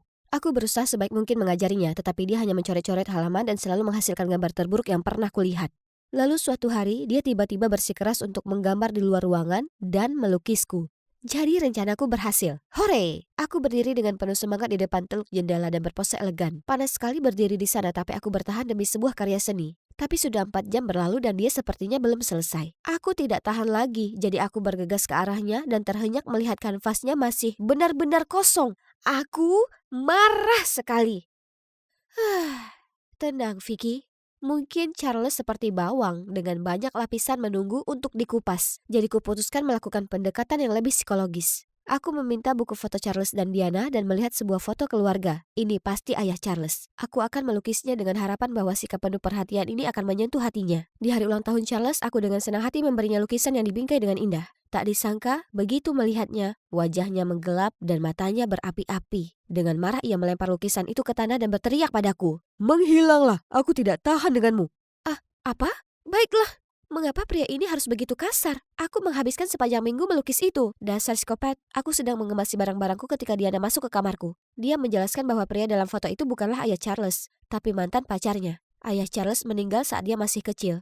Dan mantan pacarnya lah yang merawat Charles sejak saat itu. Bagi Charles, dia adalah segalanya. Anak itu bahkan lebih dekat dengannya daripada aku. Tapi kemudian kami putus dan dia menghilang tanpa sepatah kata pun. Charles menjadi tidak bersahabat dan menjauh sejak saat itu. Aku tidak tahu bahwa di balik penampilan luarnya yang keras ada fakta yang begitu pahit. Jadi aku menemuinya. Charles, maaf. Pergi! Aku mungkin terlihat buruk sekarang, tapi aku pernah menjadi putri ayahku. Dia memberiku semua yang bisa ku minta kecuali waktunya. Orang tuaku bercerai saat aku masih kecil dan aku ditinggalkan sendirian, sama sepertimu Charles. Kesepian ini, kerinduan akan ikatan keluarga, aku juga merasakannya. Melihat tangannya melemas, aku melanjutkan. Niatku tidak pernah meremehkanmu, yang kuinginkan hanyalah menjembatani jurang kesalahpahaman di antara kita. Charles masih tetap diam, tapi otot-otot wajahnya sudah rileks. Dan ketika tatapannya bertemu denganku, dia membanting pintu. Jadi kuputuskan tetap tinggal, dan meskipun Charles terus bersikap kasar padaku, dia berhenti mengerjaiku. Aku juga perhatikan ketika Charles fokus pada sesuatu, dia berubah menjadi orang yang berbeda. Dia selalu menjulurkan lidahnya yang terlihat menggemaskan. Melihat Charles melukis seolah-olah sedang bertarung dengan kertas, aku datang dan membimbingnya. Tapi tiba-tiba mata kami bertemu. Matanya sangat mempesona. Oh tidak, Vicky, jangan begitu. Kamu di sini untuk membuktikan ayah tidak bersalah dan kembali ke kehidupan lamaku. Sementara aku dan Brad, kami harus memanfaatkan momen bersama kapanpun kami bisa. Ketika ini berakhir, kita bisa berjanji untuk bersama selamanya dan mengadakan pernikahan yang lebih mewah dari keluarga Kardashian. Cintaku, kamu harus bersabar. Kita akan segera bersama lagi. Namun ketika semua orang ada di sana, Brad terus berpura-pura mesra dengan Diana. Aku tahu itu palsu, tapi aku tidak bisa menahan perasaan kesal. Aku tidak bisa hanya duduk di sana tersenyum seolah semuanya baik-baik saja. Jadi selesai lukisan itu, aku mengikuti Brad, berniat menanyakan apa langkah selanjutnya setelah aku berhasil mendekati Charles. Ketika aku melihatnya diam-diam berbicara dengan seseorang. Hai ayah, ya Diana seperti tanah liat di tanganku. Vicky membuatnya rumit tapi aku punya rencana untuk menipunya. Aku pikir pengganggu kecil itu sudah lama pergi. Tapi tampaknya Charles belum mengusirnya. Ada ide? Kemarahan berputar seperti tornado dalam diriku. Aku langsung menghampirinya dan menampar wajahnya. Apa? Kamu? Tunggu sampai Diana tahu tentang ini. Oh ya, kalau kamu menantangku maka bersiaplah untuk kalah. Sampaikan salamku pada teman-teman jembatanmu. Aku segera menemui Diana dan mengungkapkan semuanya tentang Brad kepadanya, tapi wajahnya tiba-tiba berubah serius. Aku tahu kamu akan mengatakan untuk mengalihkan dari kebenaran, tapi aku tahu kamu mencuri uang dariku. Pembantu menemukannya di kamarmu. Mencuri? Apa? Apa yang kamu bicarakan? Lalu aku melihat Brad dan melihatnya menyeringai. Si dalang licik itu. Sebelum aku bisa mencoba membela diri, seorang staf masuk tergesa-gesa dan menyerahkan surat kepada Diana. Charles hilang. Semua orang panik dan tidak mau mendengarkanku. Kekacauan ini membuatku tak berdaya karena barang-barangku dibuang keluar villa. Aku berakhir kembali di tempatku memulai dan mengalami kehancuran total. Hal buruknya aku mengkhawatirkan Charles. Apa dia sudah pulang? Keesokan harinya aku sedang coba buat sketsa ketika entah dari mana Charles muncul. Dia menyerahkan kunci apartemen kecil yang nyaman ini dan mengatakan bahwa itu semua milikku. Tertegun dan juga bersyukur, aku tidak bisa menahan diri dan memeluknya erat-erat. Ngomong-ngomong, kemana kamu pergi? Tidak kemana-mana, rasanya sesak, jadi aku pergi. Kali ini Charles bersikap sangat berbeda padaku. Dia mengunjungiku setiap hari dan bahkan membantuku menjual lukisanku. Seiring berjalannya waktu, perasaanku padanya tumbuh dan kami mulai berkencan. Hubungan kami dipenuhi dengan kehangatan dan kasih sayang. Dan setiap momen yang kami habiskan seperti mimpi menjadi nyata. Hanya saja aku merasa sangat bersalah karena merahasiakan masa lalu hubunganku dengan Brad darinya. Tapi ketakutan akan kehilangannya terus menghantuiku. Jika dia tahu aku mendekatinya dengan motif tersembunyi di awal, dia akan membenciku selamanya. Tapi setidaknya aku harus beritahu sesuatu. Berhati-hatilah dengan Brad, aku merasa dia bukan orang baik. Aku tahu, dia pemeras harta dari jaringan penipuan percintaan yang menargetkan wanita-wanita kaya untuk memeras mereka. Wow, Charles benar-benar tahu banyak. Tunggu. Apakah ini berarti Brad juga berniat memerasku saat aku masih kaya? Aku akan membongkarnya di upacara pernikahan mereka. Ikutlah denganku. Hari ini hari hanya. Aula megah itu dipenuhi cahaya lampu halus. Brad dan Diana berdiri di tengah-tengah, siap untuk bertukar janji sehidup semati. Semua mata tertuju pada mereka. Tiba-tiba seluruh aula menjadi gelap, dan wajah anonim muncul di layar di belakang mereka. Malam ini kami akan membahas tentang pengantin pria kita. Tanpa sepengetahuan banyak orang, Brad Thomas kita sebenarnya adalah Jackson North, yang lahir dan dibesarkan di Pennsylvania oleh ayahnya Richie North, yang telah di jaringan penipuan untuk mengelabui para wanita kaya agar mau menikah dan memeras kekayaan mereka. Kemudian bukti-bukti tentang Brad yang bersikap mesra dengan korban-korban tak berdosa mulai muncul di layar. Setelah itu sorotan langsung tertuju pada Brad yang hendak melarikan diri. Diana meraung marah, bergegas ke sana dan melemparkan segelas anggur tepat ke wajahnya. Kerumunan mulai bergumam. Tunggu semuanya, pestanya belum berakhir. Periksa menu kalian untuk mengungkapkan kaki tangan lainnya. Semua orang panik memeriksa, tetapi kemudian terlihat bingung ketika semua menu kosong. Kecuali milikku, di mana ada foto aku dan Brad. Jadi sejak awal Charles sudah tahu tentang hubunganku dengan Brad dan dia berpikir aku adalah kaki tangan Brad. Aku berbalik ke arah Charles tapi dia langsung melepaskan tanganku. Kita selesai. Selama ini Charles mempermainkanku dengan trik yang menyakitkan dan bahkan menganggapku mampu melakukan sesuatu yang benar-benar mengerikan. Aku mengirim pesan padanya untuk bertemu denganku di danau tempat kami biasa pergi. Sudah 1 jam berlalu tapi dia belum muncul. Ini mungkin paku terakhir dalam peti mati hubungan kami. Tepat ketika aku akan menyerah, aku melihatnya berjalan dengan langkah berat ke arahku. Charles, dengarkan aku. Aku tidak bersama Brad. Aku mencoba memperingatkanmu tentang dia. Aku mendengar seluruh percakapan licik kalian berdua, kata-kata cinta dan rencana busuk kalian terhadap keluargaku. Lalu detektif pribadiku mengirimkan foto-foto kalian berdua yang membuktikan bahwa aku benar. Kamu menyewa seseorang untuk memata-mataiku? Bukan kamu, Brad. Itu sebabnya aku pergi. Aku mengira kamu adalah temanku. Dan kupikir kita lebih dari sekedar teman. Brad dan aku memang pernah berkencan di masa lalu, tapi hanya itu saja. Dia mencoba memanfaatkanku sama seperti yang lainnya. Perasaanku padamu nyata, kamu harus percaya padaku. Lalu, Aku tidak tahu tentang penipuan itu. Aku menyesal pernah percaya pada kebohongan Brad saat pertama kali mendekatimu. Dia bilang ibumu terlibat dalam jatuhnya ayahku, dan aku sangat ingin ayahku tidak bersalah, sehingga dengan bodohnya aku mempercayainya. Charles tidak mengucapkan sepatah kata pun, dia hanya berbalik dan pergi. Tapi tunggu, boleh aku tanya, kenapa tidak publikasikan wajahku dalam foto itu dengan Brad? aku hanya ingin kamu merasakan bagaimana rasanya disakiti. Tapi aku juga tidak tega melihatmu terluka. Biarkan aku pergi. Aku butuh waktu. Lalu dia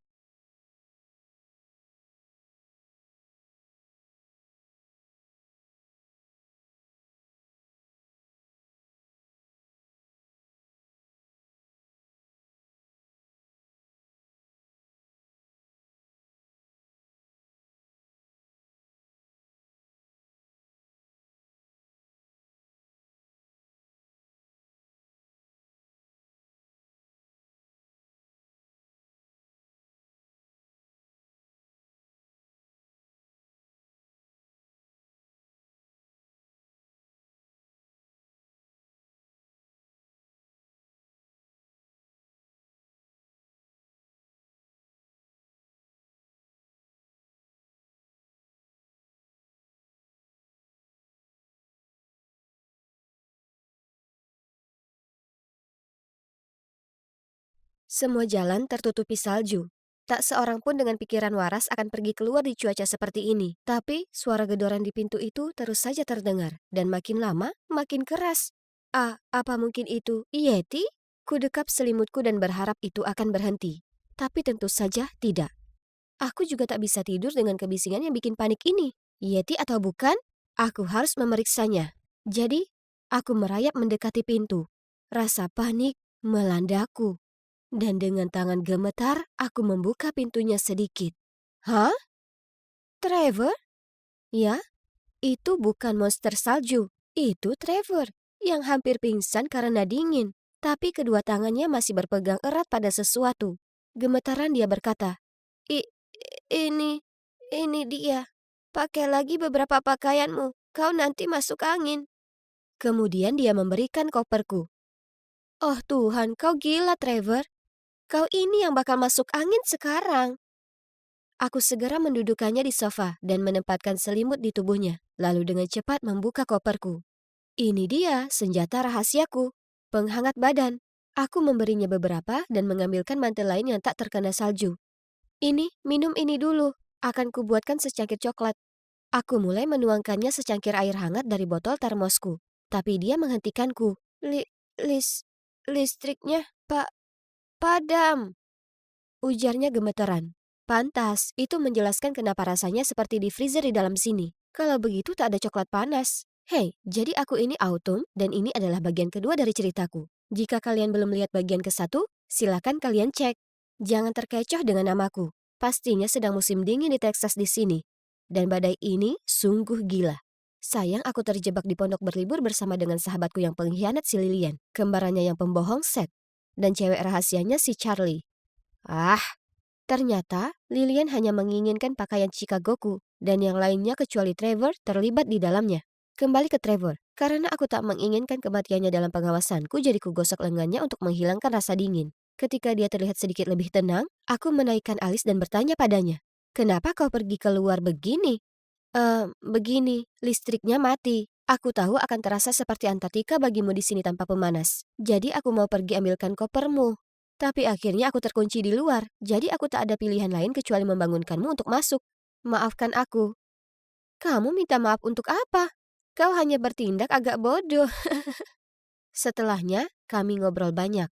Jujur saja, aku sangat tersentuh dengan apa yang dilakukannya. Sementara yang lain masih tidur terlelap, disinilah dia, memikirkanku dan mempertaruhkan nyawanya untuk menolongku.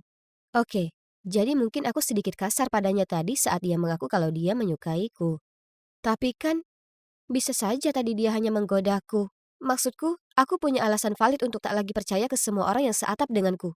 Kurasa aku pasti tertidur karena keesokan paginya aku dibangunkan Lilian yang dengan panik menggoyang-goyangku. Hei, bangun. Kita dalam masalah besar. Oh, jadi akhirnya mereka tahu kalau listriknya mati. Aku mengoper jaket dan pemanas dari koperku ke semua orang.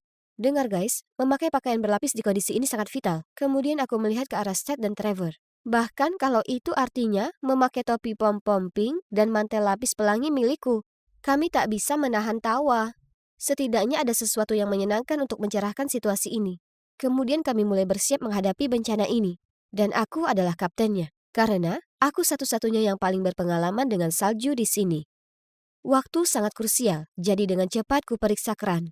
Untungnya air masih mengalir, meskipun alirannya agak lemah. Cepat, ambil apa saja yang bisa menampung air. Kita harus menyimpan sebanyak mungkin sebelum pipa-pipanya membeku. Lihat Seth dan Charlie. Begitu ceria dan genit. Menyusun barisan ember, begitu juga dengan Lilian. Sungguh menyakitkan mata. Jadi kulemparkan beberapa handuk ke mereka dan menyuruh mereka menghalau angin dari pintu dan jendela saja. Sementara Trevor akan menangani pasokan air ini sendiri. Sementara itu aku memeriksa kondisi makanan kami. Untungnya, kami bawa cukup makanan untuk 2 hari. Tapi sekarang semuanya membeku. Dan kami harus menjatah makanan secukupnya. Karena tak ada yang tahu sampai kapan karantina ini akan berlangsung. Hei, apa sebaiknya kita gunakan perapian itu? Rasanya membeku. Meskipun sudah pakai jaket berlapis ini. Ya, Seth. Kenapa tak kau coba nyalakan? Kemudian kami mulai bersihkan semua barang di depan perapian, supaya Seth bisa mencobanya. Tapi aduh, aku berharap apa? Apa yang berhasil dia buat hanyalah kepulan asap hitam. Lupakan saja, mungkin ini hanyalah perapian untuk dekorasi saja. Kalian semua bodoh sekali. Kemudian Trevor muncul dari ruang bawah tanah dengan lengan penuh kayu. Tidak, pastinya itu bisa digunakan. Lihat, aku bahkan menemukan kayu dan arang tersimpan di sini. Biar ku coba. Dia berlutut di depan perapian dan mulai membersihkan sumbatan pada cerobong asap. Setelah beberapa waktu, perapiannya bekerja. Wow, kita punya api. Kami semua berteriak dan melompat-lompat seperti orang gila. Lalu Lilian melingkarkan lengannya ke leher Trevor dan menciumnya di pipi. Merona, dia langsung menyekanya dengan tangannya, yang kemudian meninggalkan noda arang di wajahnya. Itu lucu sekali. Trevor adalah pahlawan sejati kami sekali lagi. Sementara Seth, ya, syukur pada Tuhan aku tak lagi naksir pecundang itu. Kasihan Charlie. Selamat bersenang-senang dengan cowok tak berguna itu. Berkat Trevor, kami sekarang punya api untuk tetap hangat dan untuk memasak makanan kami. Jadi, kami akan baik-baik saja, ya kan? Oh tidak, ponselku mati. Tepat saat kupikir aku dapat sedikit sinyal. Sini-sini berikan padaku. Apa kau tak tahu kita bisa mengisi daya ponselmu dengan buah-buahan? Seth mengambil ponsel dan charger Lilian lalu membawanya ke dapur. Sekarang itu aneh. Dia tak pernah terlihat seantusias itu melakukan hal yang berguna selama 2 hari terakhir. Kemungkinan dia berusaha menyelamatkan mukanya setelah kalah dari Trevor berulang kali. Aku menyaksikan dengan senang saat Seth menghujamkan charger ke sebuah pisang. Apa yang dulu kulihat di cowok ini ya? Trevor tertawa terbahak-bahak dan Charlie menghela napas lalu pergi menyiapkan sup untuk makan malam. Lilian melipat lengannya dan cemberut. Gimana? Ayo cepat! Seth menggerutu, lalu dengan ganas menikam charger itu ke pisang yang malang itu beberapa kali lagi. Ya ampun, itu sungguh bodoh dan terlalu lucu untuk menyuruhnya berhenti. Biarkan, itu tak akan berhasil.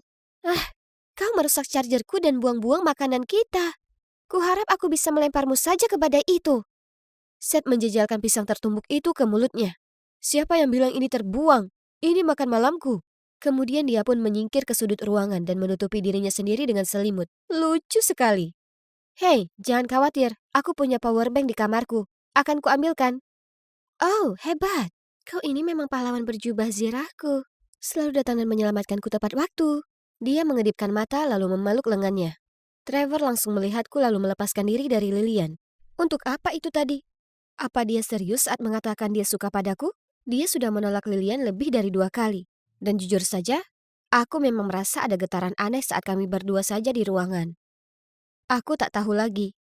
Kemudian malam itu, kami putuskan untuk berkumpul dengan perapian untuk tidur. Karena itu satu-satunya tempat hangat di dalam rumah. Jadi, aku dan cewek-cewek lainnya ke kamar mengambil matras dan selimut. Ya, apapun yang bisa berguna. Ya Tuhan, saudaraku ini memang payah. Lilian tertawa saat dia mengambil bantalnya. Charlie menyeringai. Benar banget. Dia benar-benar menikam pisang itu sampai mati. Pisang yang malang. Aku terkekeh. Bercanda dengan mereka sebenarnya terasa menyenangkan. Kami terjebak di rumah ini bersama hanya Tuhan yang tahu sampai kapan. Jadi mungkin sebaiknya aku berhenti bersikap dingin ke mereka. Lagi pula, aku sudah benar-benar ilfil dengan set pecundang tak berguna itu sekarang. Bahkan Charlie pun tak memihaknya. Hah! Kami menata tempat yang nyaman di ruang keluarga dan menjalani beberapa hari berikutnya melewati badai. Di beberapa kesempatan, Lilian berusaha memeluk Trevor dengan alasan untuk meningkatkan suhu tubuh. Tapi, Trevor hanya menjauh darinya. Jadi pada akhirnya, Lilian membuat kami semua melakukan senam kardio yang memang berguna. Dan sangat lucu menyaksikan satu sama lain bersusah payah melakukan lompat bintang memakai 500 lapis pakaian. Charlie juga mengajari kami main beberapa permainan kartu untuk membunuh waktu, seperti solitaire dan go fish, yang kini aku sudah jago. Seth dan Trevor bahkan punya hobi baru mengukir kayu. Tapi hingga saat ini, aku belum bisa memastikan karya seni apa yang mereka buat. Dan akhirnya, setelah 4 hari terisolasi, badai sepertinya mereda. Kami mulai mendapat kembali sinyal ponsel yang stabil. Dan kami langsung menelpon orang tua kami untuk mengabarkan situasi ke mereka. Mereka bilang akan menjemput kami sesegera mungkin. Kami semua sangat senang dan juga bangga pada diri kami. Kami berhasil selamat dari badai hebat ini. Jadi, kalian mungkin bertanya-tanya apa ini akhir yang bahagia? Tak secepat itu. Saat kami semua sedang FaceTime dengan orang tua Lilian dan Seth, orang tuanya tiba-tiba berkata ke Charlie, "Terima kasih banyak sudah membantu kami menjaga anak-anak. Kami pasti akan tambahkan bonus yang pantas ke gajimu bulan ini." Kami semua tercengang. Aku tak tahu apa karena alasan yang sama, tapi kenapa ibu Seth membayar pacarnya? Lilian dengan kikuk mengucapkan selamat tinggal ke ibunya, lalu segera mengakhiri panggilan, lalu mencoba mencairkan suasana dengan tawa palsunya. Kalian tahu kan bagaimana ibuku suka memberi para keponakannya tambahan uang saku kapanpun sedang bertemu mereka? Oke, kita makan siang apa hari ini, guys? Hentikan! Aku sudah tahu rahasiamu. Charlie dan Seth itu sepasang kekasih, kan? Tapi, kenapa ibumu membayarnya? Itu janggal. Lilian, Seth, dan Charlie semua berteriak bersamaan. Apa? Lilian memberi pandangan bertanya-tanya. Autumn, kamu ini ngomongin apa? Ya, aku minta maaf karena berbohong padamu. Tapi tidak, Charlie bukan pacar Seth. Dia itu guru les kami. Pembohong. Kalau begitu kenapa harus kau tutup-tutupi? Orang tuaku tak percaya pada kita menginap di sini sendiri. Jadi mereka meminta Charlie mengawasi kami. Dan ayolah, kita ini 16 tahun. Kita tak butuh pengasuh. Itu memalukan. Ya, kupikir itu hanya kebohongan yang tak membahayakan, jadi aku setuju menuruti mereka. Maksudku, kita masih bisa senang-senang bersama, ya kan? Tapi siapa yang memberitahumu kami pasangan? Aku hendak menjawab, tapi kemudian Trevor menyeretku ke ruangan lain sementara memberitahu yang lainnya, dia perlu menenangkan diri dulu. Biar ku tangani ini. Sekarang kami sendiri, jadi ku beri tatapan aku menunggu padanya. Oke, dengarkan aku dulu ya. Aku mengangguk, kemudian dia menghela napas dan melanjutkan. Lilian memang menyukaimu dan dia memang benar-benar ingin membantumu dengan Seth. Tapi Seth tak tertarik. Jadi Lilian menjanjikannya uang saku senilai 1 bulan untuk berada di sini. Aku tak terlalu percaya, tapi coba kita lihat apa lagi yang dia katakan. Oke kalau begitu, tapi itu tidak mengubah fakta kalau ada sesuatu di antara Seth dan Charlie. Ingat, ciuman itu? Sebenarnya itu tak nyata. Aku hanya menantang Seth untuk melakukannya. Charlie memang benar-benar guru les mereka. Dia ngomong apa sih? Kurasakan ruangan itu mulai berputar-putar. Dengar, aku sungguh sangat menyukaimu, Autumn, dan aku tahu seharusnya aku tak bohong mengenai beberapa hal. Tapi itu hanya supaya kau memberiku kesempatan. Hanya saja, sekarang Lilian berpikir aku menyukainya, dan aku tak pernah bermaksud memberi kesan yang salah kepadanya. Teganya dia menipuku seperti itu, jadi aku berteriak padanya. Aku tak akan pernah menyukaimu. Tindakanmu membuatku semakin membencimu. Berkat dia, aku salah menilai Lilian, Charlie, dan Seth. Meski, jujur saja, Seth mungkin bukan pembohong, tapi tetap saja dia bukan tipeku sama sekali. Trevor memberi tatapan putus asa, sambil memandang ke bawah. Kemudian bergumam, "Maaf." Aku tak ingin mendengar permintaan maafnya yang menyedihkan. Jadi aku bergegas keluar dari sana dan duduk di teras yang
Hari Mingguku yang berharga hancur karena adik perempuanku yang menyebalkan, Emma, yang bersikeras menyeretku ke gereja untuk waktu saudara. Kami masuk dan pendeta itu mendekat. Selamat datang, kamu pasti anggota baru kami, Jacqueline. Wow, wow!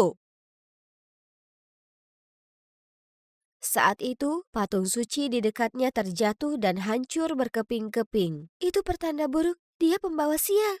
Tidak, tidak, tidak. Kamu iblis, keluar dari sini. Ya, itu aku. Kalian mungkin bertanya-tanya bagaimana aku bisa berada dalam situasi itu. Hai, namaku Jacqueline. Kalau menurut kalian aku juga pembawa sial, kalian salah besar. Karena, animator, putar ulang adegan terakhir itu. Pause di situ dan... Lihat itu adikku Emma. Dan maju lebih cepat lagi, tolong geser, di sana. Di sanalah dialah biang keladi di balik apa yang disebut sebagai kesialanku. Kalian pasti bertanya-tanya kenapa aku tidak mengungkap Emma hari itu. Itu karena semua orang tertipu oleh penampilan Cinderella yang naif dan tidak pernah percaya bagaimana malaikat hidup bisa melakukan perbuatan nakal seperti itu. Tapi kenyataannya, dia adalah iblis. Dia melakukan segalanya untuk membuatku terlihat seperti bencana berjalan kemanapun aku pergi. Tapi, siapa aku, hah? Malam itu, untuk membalas Emma, aku bersembunyi di bawah tempat tidur sampai dia tertidur lelap. Melingkarkan tanganku yang sedingin es di pergelangan kakinya, melompat keluar dari bawah tempat tidur dan... Boo! Emma berteriak dari atap dan orang tua kami bergegas masuk ke kamar dengan khawatir, hanya untuk melihatku tertawa histeris. Saat itu, polisi yang sedang berpatroli juga menerobos masuk, mengira ada sesuatu yang tidak beres di rumah kami. Kami akhirnya menghabiskan malam itu mencoba menjelaskan kepada mereka bahwa tidak ada yang terjadi dan mereka akhirnya pergi. Tahukah kamu berapa banyak malam tanpa tidur yang kita alami hanya karena pertengkaran kecil kalian? Itu dia, aku akan mendaftarkan kalian berdua ke peternakan komunitas mulai besok. Apa? Tapi ayah, aku tidak bisa hidup di antara binatang dan tanah. Untuk kali ini aku setuju dengan Emma, tidak mungkin aku pergi ke sana. Kalian tidak boleh pulang sampai kalian belajar hidup bersama. Tinggal bersama Emma sepanjang waktu, aku lebih suka menjadi pembawa sial sekarang. Jadi keesokan paginya, ibu dan ayah mengantar kami ke pertanian untuk hidup dari lahan tersebut dan bersatu bersama. Tapi lihatlah ketenangan dan pemandangan yang indah ini. Mungkin datang ke sini bukanlah ide yang buruk. Tiba-tiba sebuah lagu yang keras dan menjengkelkan mulai diputar dari dalam koperku. Mengagetkan para hewan dan mereka menjadi panik. Hentikan musiknya. Tapi koperku terkunci. Aku melihat Emma menyeringai, menekan teleponnya dan musik tiba-tiba berhenti. Setelah semua terkendali, para petani menatapku dengan pandangan tidak suka. Tepat ketika aku mengira keadaan tidak akan lebih buruk lagi, sebuah trailer di dekatnya tergelincir dan mulai terguling menuruni bukit langsung menuju ke salah satu petani yang tidak sadar. Emma segera menyerbu masuk dan mendorong dirinya serta petani itu keluar dari bahaya, tepat pada waktunya. Richard, kamu baik-baik saja? Oh ya, terima kasih kepada nona muda ini. Kamu menyelamatkan hidupku. Betapa beruntungnya kamu. Trailer itu sudah lama tergeletak di sana tanpa masalah. Kenapa tiba-tiba rusak sekarang? Oh, itu adikku. Dia punya reputasi membawa kesialan kemanapun dia pergi. Aku minta maaf atas namanya. Tidak, tidak, tidak, tidak. Jangan dengarkan dia. Dia jahat. Itu bukan sesuatu yang harus kamu katakan pada adikmu. Lihat dia, bagai bidadari. Emma segera mengaktifkan kekuatan manipulasinya. Oh, ayo, kami punya kamar terbaik untukmu. Hei, bagaimana denganku? Keesokan paginya aku disuruh memerah susu sapi sementara Emma bahkan tidak perlu mengangkat satu jari pun, hanya berkeliling dan membuat prank padaku. Dalam keadaan panik seorang pria muncul dan membantuku. Apa yang terjadi di sini? Semua selangnya sudah terlepas. Aku minta maaf soal itu. Itu lelucon bodoh kakakku yang membuatku terlihat seperti orang yang sial. Menarik. Oh, baiklah, kita akan menyerahkan susu sapinya sampai kita mendapatkan penggantinya. Susu tangan itu akan memakan waktu lama. Emma harus membayar. Hei, tidak perlu itu. Aku akan membantumu. Ngomong-ngomong, aku Sam. Dia memberikan senyuman paling cerah dan aku langsung merasa lebih baik. Aku Jacqueline, terima kasih sudah membantuku, tapi tombol mana yang harus aku tekan untuk mendapatkan susu?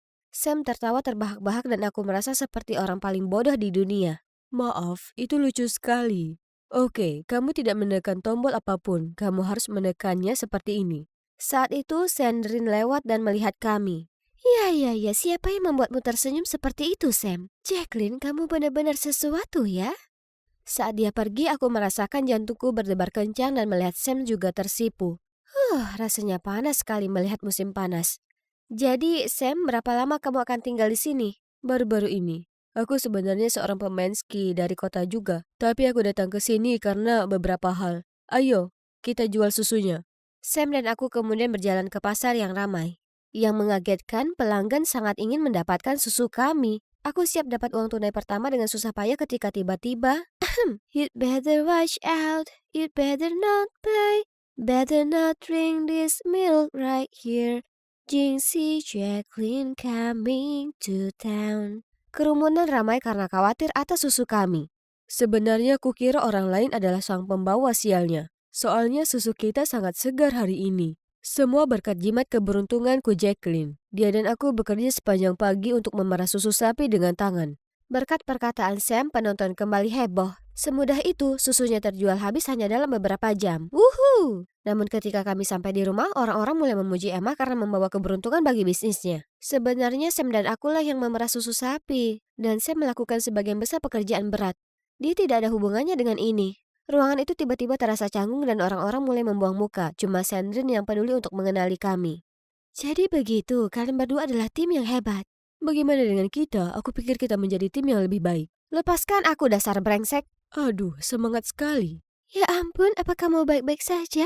Kenapa kamu bertingkah liar, Jacqueline? Aku baik-baik saja. Dia mungkin agak kedinginan saat ini, tapi dia akan segera bersikap hangat padaku. Benarkan, Tuan Putri? Emma segera menatapku dengan tatapan maut. Adam, kenapa kau ada di sini? Aku di sini untukmu, kakak tersayang. Ibu dan ayah sangat khawatir saat kembali ke rumah. Astaga, keduanya berhubungan, tapi mereka tidak mirip. Ya, itu menjelaskan kenapa ketegangan mereka membakar ruangan. Hentikan kalian berdua, selalu saja ribut. Ini sudah malam. Jacqueline, maukah kamu pergi dan mengunci pintu gerbang? Oh, ya, tentu saja. Namun sebelum aku sampai di gudang, tiba-tiba ada tangan yang menarikku kembali. Jauhkan wajahmu dari Adam, dia milikku. Oh begitu, kamu jatuh cinta padanya ya? Sayang sekali karena dia sepertinya malah menyukaiku, kakak. Beraninya kamu. Emma berlari di depanku menuju kandang, menyalakan semua lampu, meniup peluit yang memekakan telinga, dan domba-domba itu menjadi liar lagi. Aku mati-matian mencoba menghentikan kawanan panik tetapi tidak ada gunanya. Hanya ketika para petani muncul dan membiarkan anjing gembala melakukan pekerjaannya, suasana menjadi terkendali. Ini semua salahmu, kamu tidak memberi kami apa-apa selain nasib buruk dan kekacauan. Itu tidak benar, aku mencoba membantu, sementara masalah ini dibuat Emma. Berhentilah menyalahkan dan mulailah belajar sopan santun. Aku tercengang. Di belakang Richard, Emma menyeringai licik. Dia menang kali ini, tapi tidak lama. Karena bagaimana kalau aku mencuri gebetan Emma alias Adam tepat di hadapannya? Sebenarnya aku tidak perlu mencuri apapun karena Adam selalu menemukan jalan ke arahku terlebih dahulu. Dan dia juga mengajak Sam. Sepertinya ada sesuatu yang terjadi di antara mereka dan mereka terus berjuang untuk mendapatkan perhatianku. Mereka menghujaniku dengan makanan, berebut kursi di sebelahku saat makan malam dan tidak mengizinkanku mengangkat apapun. Bahkan yang sangat ringan sekalipun, itu sangat menjengkelkan. Tapi melihat Emma marah-marah karena cemburu setiap kali itu sangat berharga. Suatu sore, Sam dan aku sedang memetik bunga di ladang ketika dia dengan lembut menyelipkan sekutum bunga ke rambutku. Kelihatan cocok untukmu. Lalu dia mengangkat wajahku dan mendekat. Aku sedang melayang tertiup angin musim panas, siap untuk berciuman ketika kami berdua terguncang oleh putaran mesin. Adam? Kenapa cantik mau berkencan denganku? Dia bersamaku, tidak lihat? Ya, mungkin aku dibutakan oleh cintaku padamu. Bagaimana kalau kalian berdua menunjukkan rasa cinta persaudaraan dan pergi bersama ya? Lalu aku berjalan pergi, hanya untuk melihat kepala pirang Emma mencuat dari bunga. Hei Adam, setelah dipikir-pikir lagi aku ingin pergi bersamamu. Apa kau mau? Saat berkendara pergi, aku bisa melihat Emma marah dan Sam dengan mata sedih mengikutiku. Tapi masalahnya, ini sangat canggung. Aku tidak ingin menggoda jika tidak ada Emma dan dia, iya, aku tidak tahu. Tidak tahan lagi, jadi aku menyuruhnya untuk mampir ke toko pakaian acak ini dan memaksa dia mencoba setelan mewah ini. Wah, kamu bisa kelihatan keren juga ya. Apa biasanya aku tidak terlihat keren? Ya, kamu terlihat seperti hooligan. Apa itu kegembiraan sejati yang kulihat di wajahmu? Apa? Aku selalu tersenyum. Ah, benarkah saat itu kamu dan Sam sudah siap untuk saling menggigit kepala? Kamu tidak tahu apa-apa tentang kami, Jacqueline. Aku tahu kamu menyukai dia, tapi aku tidak akan pernah membiarkan kalian berdua bersama. Tidak kali ini. Kami kembali ke peternakan dan melihat Emma menunggu kami. Semuanya gelisah. Dasar gembel, apa Sam tidak cukup bagimu? Sekarang kamu juga ingin merebut hati Adam? Dan kamu hanya cemburu karena Adam tidak menyukaimu. Benar, aku hanya tertarik pada Jacqueline. Dia dan Sam tidak pernah bersama. Jadi berhentilah mencampuri urusan kita. Emma tidak dapat berkata-kata. Untuk pertama kalinya, dia kelihatan begitu rentan, lalu bergegas pergi sambil menangis. Lihat yang kamu lakukan, bro. Mempermainkan hati Emma dan Jacqueline adalah pukulan telak. Kaulah yang bicara, bukankah masalah Karen adalah pukulan telakmu? Karen? Karen siapa? Karen adalah orang yang kamu sukai, aku tidak ada hubungannya dengan dia. Sudah waktunya kamu melupakannya. Bukan itu yang dikatakan Karen. Dia bilang padaku kamu merayunya. Dan kamu meninggalkannya saat dia jatuh cinta padamu. Dia berbohong, oke? Dia ingin memanfaatkanmu untuk melawanku. Aku tidak pernah sekalipun membalas perilaku obsesifnya. Aku hanya ingin meninggalkan segalanya dan menikmati hidupku di sini bersamanya. Jadi Adam, tolong biarkan kami begitu saja. Sayang sekali, dia malah menyukaiku. Kau tak lihat dia tidak peduli jika saudarinya menyukaiku. Dia tetap memilihku dibandingkan kamu. Sial, kata-kata itu sangat memukulku. Aku tidak menyadari apa yang telah kulakukan pada Emma selama ini. Saatnya mengakhiri semua konflik saudara yang konyol ini. Teman-teman, berhenti. Kalian saling menyakiti sama seperti Emma dan aku.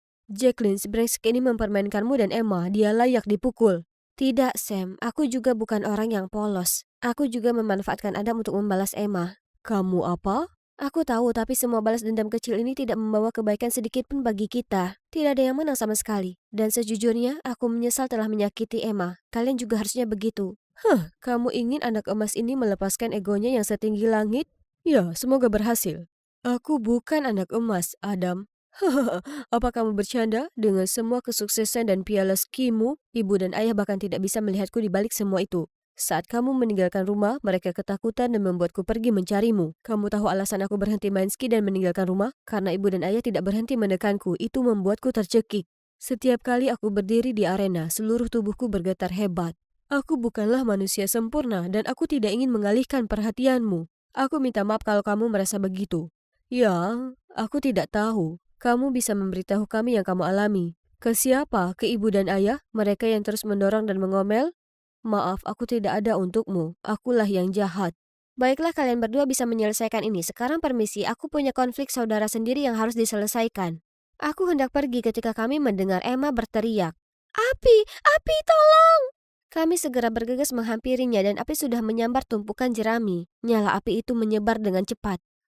Aku tidak sengaja menjatuhkan lampu minyak. Apa yang kita lakukan sekarang? Panggil pemadam kebakaran. Adam, bawa semuanya ke sini. Kami berdua akan pergi mengambil air. Ayo, ayo, ayo. Sam dan aku berusaha sekuat tenaga menuangkan ember demi ember air. Tapi itu hanya menghentikan penyebaran api, bukan memadamkannya. Kami hampir kehabisan tenaga ketika para petani datang bersama petugas pemadam kebakaran. Dan untungnya setelah setengah jam, semuanya terkendali. Phew. Tapi kemudian para petani mulai mengelilingiku. Itu karena ulahmu, kan? Setiap kali insiden terjadi, kamu selalu ada. Kebetulan, aku pikir tidak. Ini dia lagi. Tapi kali ini aku terlalu terpukul untuk mengatakan apapun. Lalu ada Emma yang ketakutan karena trauma. Jadi aku berusaha sekuat tenaga untuk berdiri. Benar, aku menjatuhkan lampu minyak dan menyebabkan kebakaran ini. Apa yang kamu lakukan? Tidak apa-apa, aku sudah terbiasa dengan ini. Tidak, itu salahku. Jacqueline hanya mencoba untuk mengambil risiko. Faktanya, selama ini akulah yang melakukan semua kerusakan dan menyalahkan Jacqueline. Apa ini nyata? Emma membelaku? Kamu, apakah ini semacam lelucon kekanak-kanakan? Kamu bisa saja merugikan semua orang di sini. Ini pekerjaan seumur hidup kami, bukan taman bermain anak perempuanmu. Aku benar-benar minta maaf. Sudah cukup, besok pagi kalian berdua harus pergi dari sini. Selamanya. Kami tidak punya pilihan selain menelpon orang tua kami untuk menjemput kami. Sementara itu aku harus mengemas barang-barangku. Hei, aku tahu aku sudah jahat padamu sejak lama. Jadi, kenapa kamu masih melindungiku? Aku hanya bosan dengan pertengkaran kecil-kecilan. Lagi pula aku merasa tidak enak karena mencuri Adam darimu. Aku tidak punya perasaan apapun padanya, dan menurutku dia juga tidak jatuh cinta padaku. Aku hanya ingin mengerjaimu. Sudah kuduga, sebenarnya aku pernah mendengar kalian membicarakan itu, dan itu membuatku sadar. Kalian tahu, aku dulu senang menjadi anak tunggal. Ya, serius. Tapi sejujurnya, saat kamu datang, rasanya semua perhatian dan cinta dilucuti dariku. Aku merasa sangat kesepian dan cemburu, jadi aku memutuskan untuk menjadikanmu pusat perhatian, tetapi dengan cara yang paling buruk. Maaf, tidak apa-apa, sekarang semuanya sudah berlalu. Aku hanya ingin kita rukun. Dan aku tidak disebut pembawa sial lagi. Baiklah.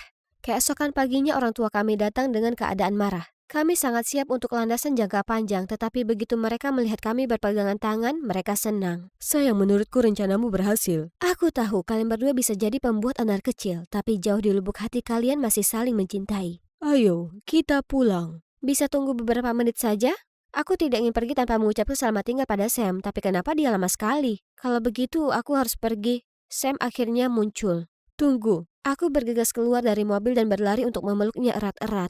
Kupikir kamu tidak datang untuk selamat tinggal.